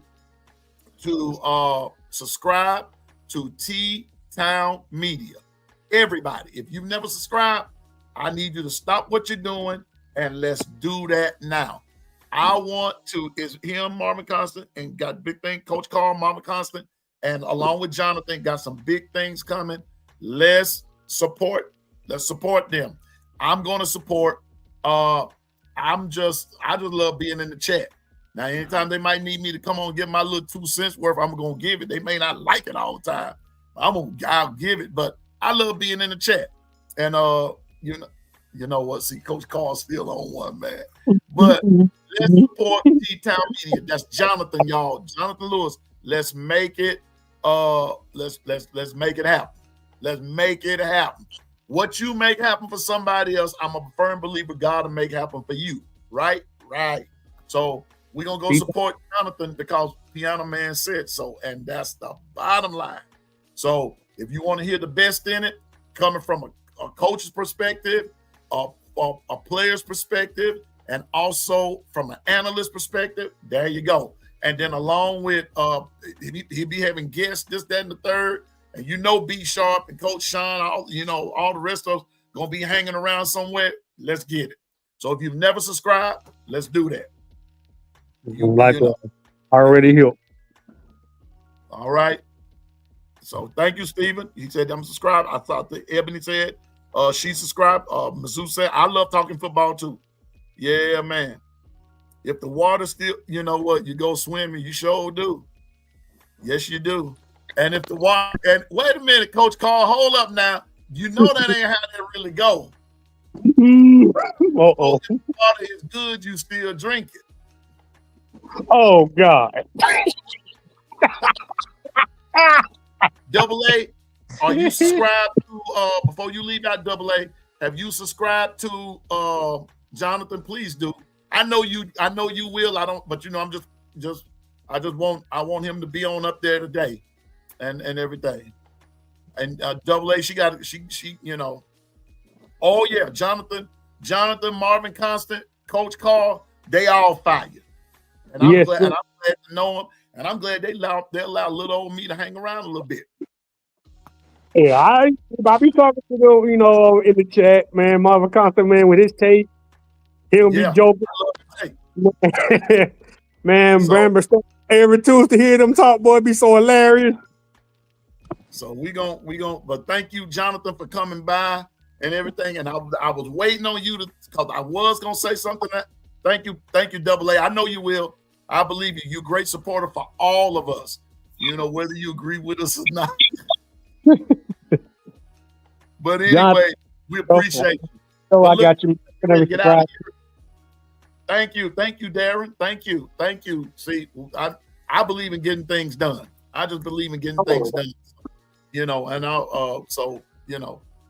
But I just wanted Jonathan to make the announcement when he announced it. But I'm glad that he came on here and everything. Matter of fact, hold up for a minute before I go, Jonathan.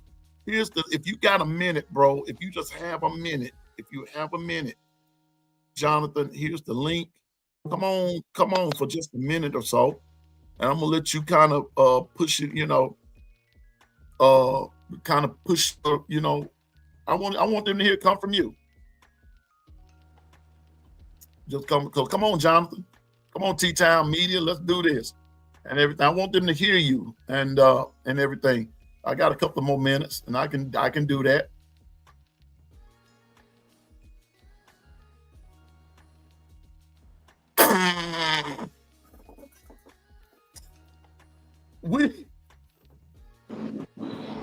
What did I do? What did I do? Ebony, really?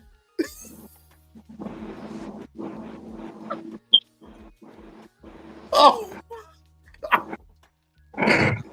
I guess you're the matchmaker, Peter. What? I ain't playing matchmaking with nobody. I'll drop it again, Coach. I will drop it again. Oh God, not even gonna Coach Carl. Oh God, he coming through. Oh my God. I should have left when I had the chance.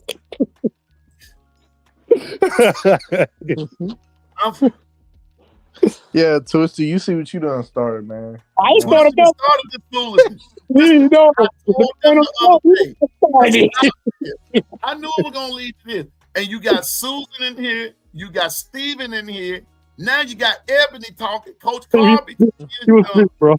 Everything. I mean, like, really? Come on now. I'm finna revamp my program. I'm gonna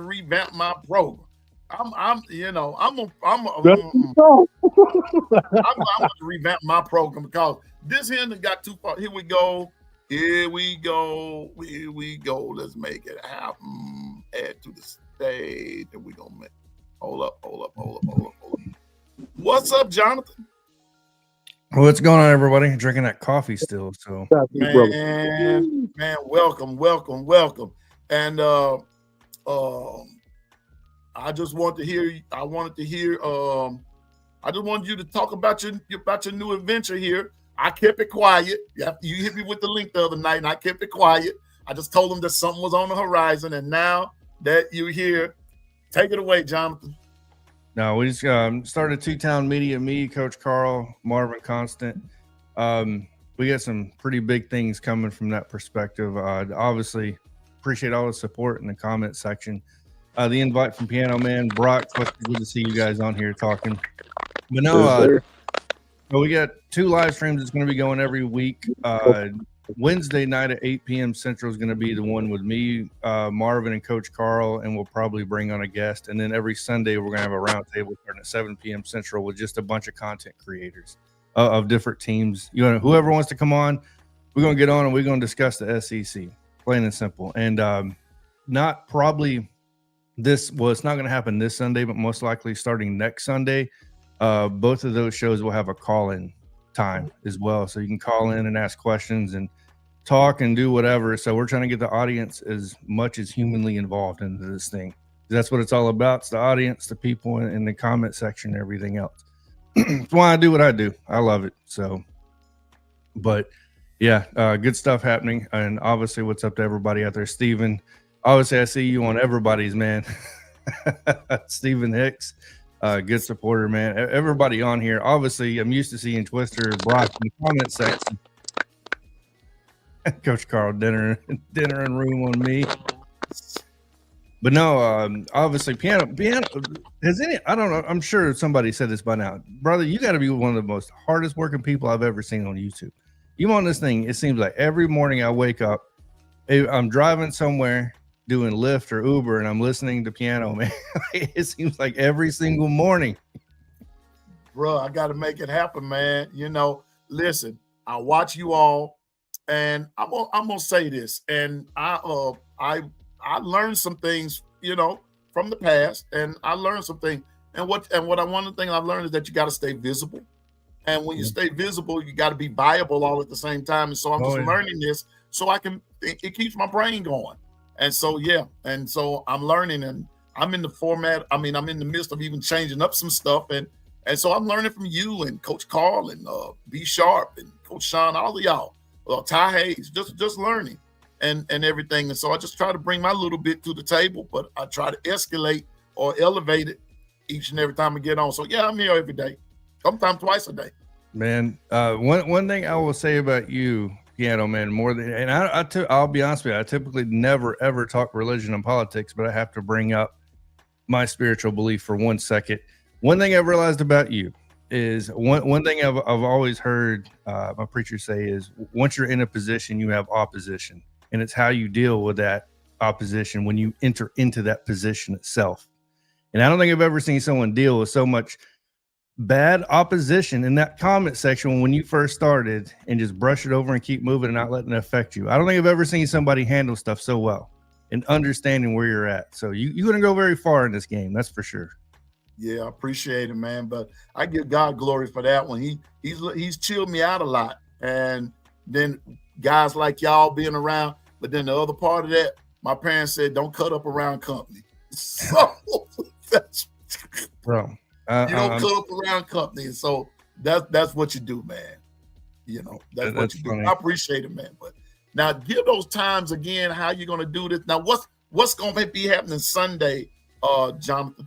Sunday is more of just a SEC recap. So we're breaking down each SEC game. It's not going to be anything where it's got to be in depth. It's just going to be your thoughts on the games, right? So it's more of, Sunday is definitely more of a relaxed channel.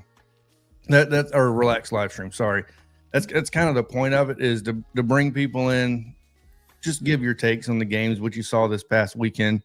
Excuse me. And I figured Sunday night would be Sunday night would be a good enough amount of time if you want to go watch other football games or look at stats, do whatever you got to do that, or just show up and just talk football. You know what I mean? So it's completely up to you how you guys want to do it. But yeah, Sunday night, that one's going to be at 7 p.m. Central Time, so 8 Eastern. That's going to be basically an SEC roundtable of just content creators that talk SEC football. Maybe even if they don't talk SEC football, you know what I mean? So, and then the Wednesday night show is going to be me, Coach Carl, and Marvin. We'll probably do the first one by ourselves because we need to get used to creating content together as far as how live streams work, because we've never done one where it's just us three. And that one's going to be Wednesday night at 8 p.m. Central, 9 p.m. Eastern. And yeah, that one's going to be the one for sure. It's going to be some cutting up going into that one. That one's going to be, obviously, if you guys watch Marvin on the Bama Standard, which I'm still a part of, by the way, this is merely just a joint venture. You know what I mean? So it's not competition from that standpoint. We just getting on there and having fun and doing our own thing on the side as well. So I've had too many people say, you got to start your own thing, right? So Coach Carl, I know he had some things going on. I'm like, you know what? And Marvin was just like, hey, I want to come along. So it's like, let's get this thing rolling. Yeah, good idea.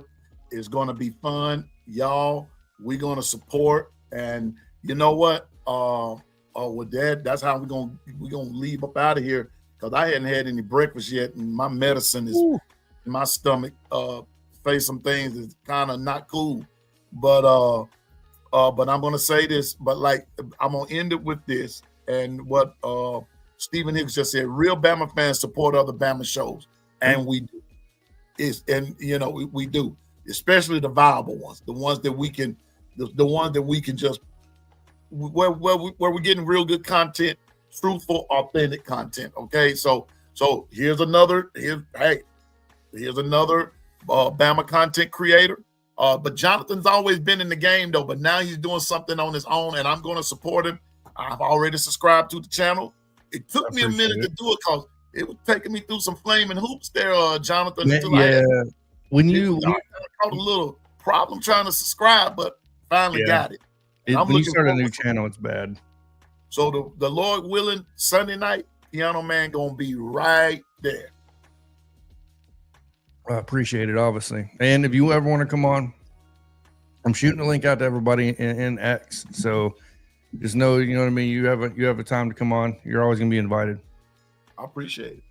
And but you always invited here. But I'm excited, Jonathan and Brock Twister. I'm excited for this because this gives me a chance that once this season is over, this is the recruiting guru right here. And Jonathan, I'm gonna learn more Yes, about sir. it this time. I'm willing to learn. So now that you're in Tuscaloosa, and I'm a little tired, and I know that you're busy, but bruh, I'll be glad to come over sometime just to watch, just to learn and everything. And so that's what it's about.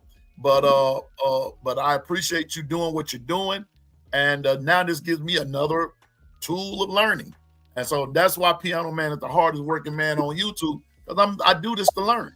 That's what I do, to learn and to make it happen. So let's support Jonathan, and especially that night of Jonathan, Coach Carl, and Marvin Constant, man. Oh my goodness. Oh my goodness. You Oh something. my, Bro, oh that's my gonna goodness. be a wild one. I'm telling you. Oh, it Lord. won't be for the faint of heart. It won't be for No, the faint no, of it heart. won't be. I'm telling you right now. It won't be for the faint of heart. So if your heart is going pitter patter, I suggest you don't come. If you're a fair weather fan, I wouldn't attend. I wouldn't attend. No. I would not attend. Oh, I love no, you. Marvin got to talk about. I wouldn't attend if I were you. So if your heart is saying pitter patter and all that kind of stuff, don't go. Don't go. I'm telling you ahead of time. Don't go, and don't say Piano Man didn't warn you. Oh, they gonna get wild on that show. Trust me, believe. It's crazy over there, man. It's When gonna Marvin be Constant on crazy. that show, it's gonna be a rout. It's over with. So I'm just saying. So anyway, but I thank everybody for coming. And Jonathan, you gonna be on the road, or you gonna be doing some high school games tonight? No, I'm not doing. I actually am not doing anything tonight because of us starting the T-Town Media. I'm going to be doing. I got to make an intro for the live stream. I got to put in that grind myself behind the scenes so it could work in front of the scenes, right? So if that made any sense at all. Gotcha. Well, I got to get. Well, I'm gonna give you my. I'm gonna give you my number in the chat, because I'm gonna need you to talk me through something. Yeah. I got some camera here. I got some equipment here. I need to learn how to work it, and so I'll get with you. Between you and B Sharp, somebody gonna help me get this camera thing started. Oh, we'll get it working for sure. That's right. So everybody pray for Ebony. She catching a red eye. You mean you already got your eyes already red, Ebony? What you talking about? Who you trying to fool? Talking about you catching a red eye? Oh, you mean the flight?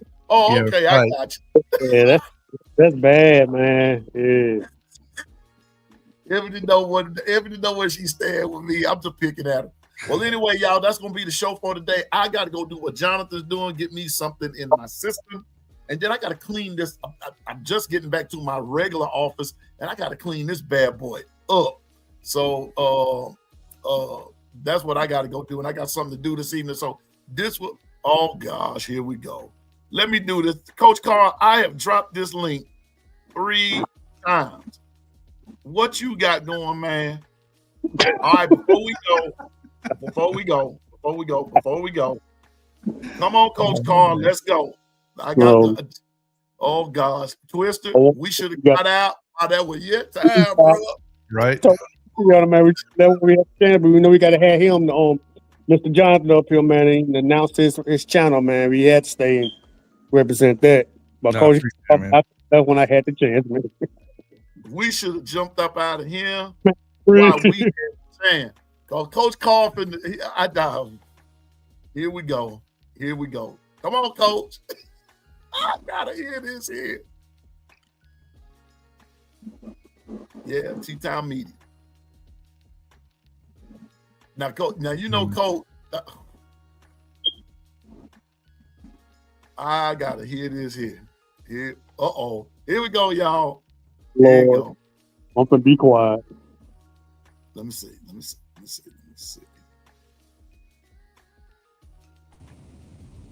Coach Carl. Look at that. Up an early Hey man, grind. how y'all doing, man? I just wanted to say one quick thing before y'all get off, Piano Man. Go ahead. Me and Jonathan Marvin also gonna use our channel as a recruiting breakdown channel too. We're going out visiting kids, doing evaluations on kids that's unknown, that's underrated, And then what we're doing, we're gonna create our own recruiting database and start putting these kids on different platforms, man, trying to get them recruited. And we started everything. Everything's almost completely done. We're waiting on a few pieces of paperwork. But if you know somebody that has a kid, send them my way. You know somebody that don't mind sponsoring a kid, send them my way. Because all we're trying to do is make it free for the kids and their family. So in order for us to do that, we got to have support from our friends and our families and our community.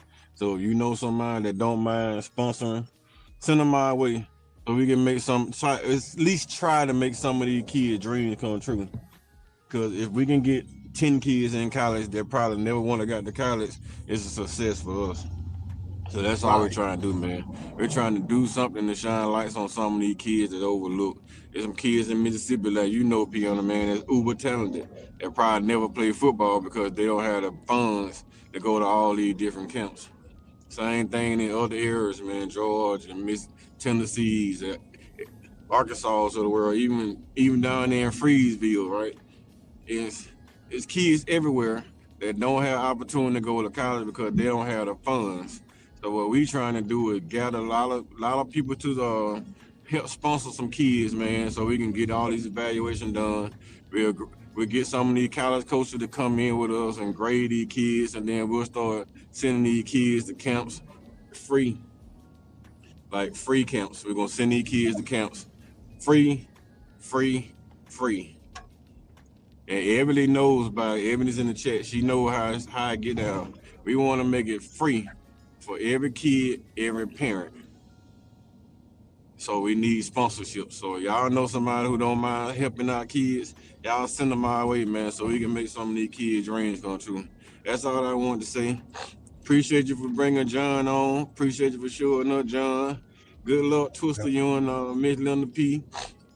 Like I said earlier in the chat, bro, dinner in the room is on me. You gotta bring your own. You gotta bring your own contraceptives and your own lubrication. I know how to get go, man. I'm finna go. Peace, man. Well, I appreciate you, Coach Carl. What you and Jonathan going to be doing and everything. I mean, it is, and don't look now, y'all. But guess who's enjoying the chat? Where you at, Bishop? I'm here. How you doing? Let's see. You know what? Oh man. Hey, nobody don't see nothing but you though, Piano, man. I don't see nobody Wait a else. minute. Let me see something. I got to do something here. Wait a minute. Let me see here. What's going on, Bill? What's going on? Baby. You know what, man? I just can't. I see Jonathan. I see Bishop. I see Twister. Is everybody else still there? I think Brock goes. Yeah, Brock's still here. Okay, I see Jonathan, Bishop, Twister. Okay. Good morning, Pams. What's good? What's shaking and what's breaking? Man, everything, man. We're trying to get on up out of here. Well, hey, look, I just wanted to add a little gravy, little sausage gravy. Go ahead. Hey, man, hey, hold on to your seatbelts. This week is tree elimination. And anybody know about tree elimination? No uh-ohs allowed. Yeah, that part. And it's plenty meat on the bone left. But you gotta go get it. Gotta go get it, man. Gotta go get it. Gotta go get it, man. But yeah, but I appreciate it. This weekend is big. This weekend is crucial for everybody. And I named Bishop. I went through all of what the SEC is going through. Yeah. And I just told everybody, man, we Jonathan, this SEC schedule this weekend, I don't know. I just know this. Let me take that back. I know this. Everybody just better be ready. Bama better be ready to play. Everybody just better be ready to play because this is going to be shake-up weekend. for somebody. Somebody gonna get shook up real bad. And so, Yeah. and as the words of the old folks, somebody got to win, somebody got to lose. And so, you got to try. And so, I do believe Oklahoma is going to beat Ole Miss. I do believe that. I'm not believing a word of what Lane Kiffin is saying. I believe Lane Kiffin going, in the words of the late, not the late, great, but the great Paul Simon, Lane Kiffin going to sneak out the back, Jack, make a new plan, Stan. You don't need to be coy, Roy. Just listen to me. Hop on the bus, Gus. You don't need to discuss much. Just drop off the key and set yourself free. And that's what I believe Lane Kiffin going to do. I believe Jonathan Lane Kiffin is heading to Florida. I believe it. Word on the street, I heard $13.5 million. Yep. Oh, you too? Jonathan, okay, confirmation. So I'm not saying he accepted. All I'm saying no, the offer. That's what the word on the street is. Same here. Yeah. And Florida. That man going to Florida. Think he on But the way. here's the funny thing is, fellas, you knew when he led with what he led with about supposedly sign stealing. It's like, wait a minute. If we watch your film, we get the signs from the film. So it's like he was using that to not for them to focus on asking them about Florida. there's a lot of movements going to be happening here in the next people. Well, for sure, before February 1st, when all these retaining bonuses are given to these coaches, that's a very important date to keep in mind, fellas, is two dates to keep in mind. The one transfer portal window that opens up January 2nd to 12th. February 1st being the coach retaining bonuses that are handed out. If they're still there February 1st, they're probably not going nowhere. And an additional rule change to the transfer portal that everybody needs to keep in mind is outside of Arkansas, Penn State, and a couple others that already fired their head coaches, that completely changed for them as well.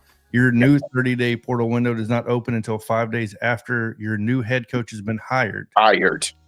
Fired. So that is a very important change. Arkansas, Penn State, and a couple others already got Virginia, I think, or Virginia Tech, sorry, and a couple others got grandfathered into the old system this year. So they're allowed to do it 30 days after they got fired, but that's it. Everybody else has got to wait 5 days after the new head coach is hired. So just some info. I'm going to say this and we're going to get out of here. Y'all, it's about to get interesting. Yeah. It's about to get interesting. And I've said this before and I'll say it again. When teams win now, that's when the carousel really starts and these assistants start getting flipped and this, that, and the third. So don't get alarmed when you hear, if you hear some of our coaches, because I've already read, and for those of us, Jonathan knows that what I'm saying, I think Twister knows, for those of us that are on Twitter, the nation outside of Alabama is already shouting Kalen DeBoer's name. They put him at Florida. They put him at they put him at Florida. They put him at Penn State. I know those two for sure. And they're trying to put him there. And for those of us that are Bama fans, we just trying to put that fire out. Why would he want to leave Bama? Go to Penn State. But, it's a lot of names being circulated. But I do believe beyond a shadow of a doubt that Lane Kiffin is going to Florida. I just believe that. I believe that. Prove me wrong. That's all I'm saying. Prove me wrong. Couldn't get Bama, so. I got a question. Okay, they talk bad about us, about Alabama. Why are you trying to get our coaches, man? Why are you trying to get our players? Well, Alabama was supposed to be soft when we time to lose the game. Everybody saying the dynasty is dead. But now we're kicking ass like the years again.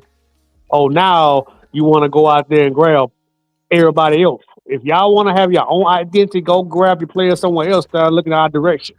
That's all I had to say. Hey, Twister, you know why? Because documentation beat conversation. I'm gonna tell you with this hand, look over here, but behind the scenes, yeah, we need you. We need you. Yeah, You that look boy. like another love TKO. Yeah, yeah, that boy. I'm just saying now. Yeah, I I ain't trust. out there though. But I'm you talk about it, saying but you see us. I'm just saying I ain't trusting nothing Lane Kiffin saying right about now. He going to prove they're going to prove it to me. And so I'm just saying. So anyway, y'all, I got to go. I'm Appreciate you for having me. I appreciate y'all. And On your channel, bro. I hope you get some success, my brother.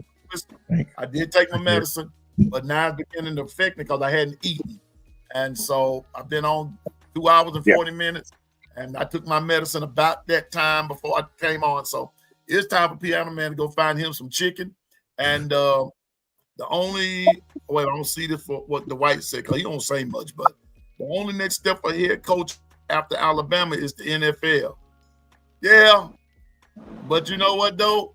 Some of them want that college gig too, though. So we'll see. We'll see. But I'm telling you now, for that Lane Kiffin thing and Mr. Freeze, I ain't trusting nothing nobody say at Ole Miss and Auburn right about now. I'm not trusting nobody because I believe, so anyway, y'all. All right. Piano Man gotta go. I thank Twister. I thank Brock. I thank Jonathan, Coach Carl, Bishop. I thank all y'all that was in the chat. Thank you. I got your predictions down. I will be back on in the morning. Don't forget Bobby Sprinkle comes on at 2 p.m. today. He's coming on at 2 p.m. and we'll see what happens later on this evening. But I know I won't be able to be on tonight at all because I got another engagement. But I will be back on in the morning, 7:30. And let's not forget, Bam Dam Sports comes on as well. I think they come on tonight, but if not, I know in the morning I'll be on with Icebox after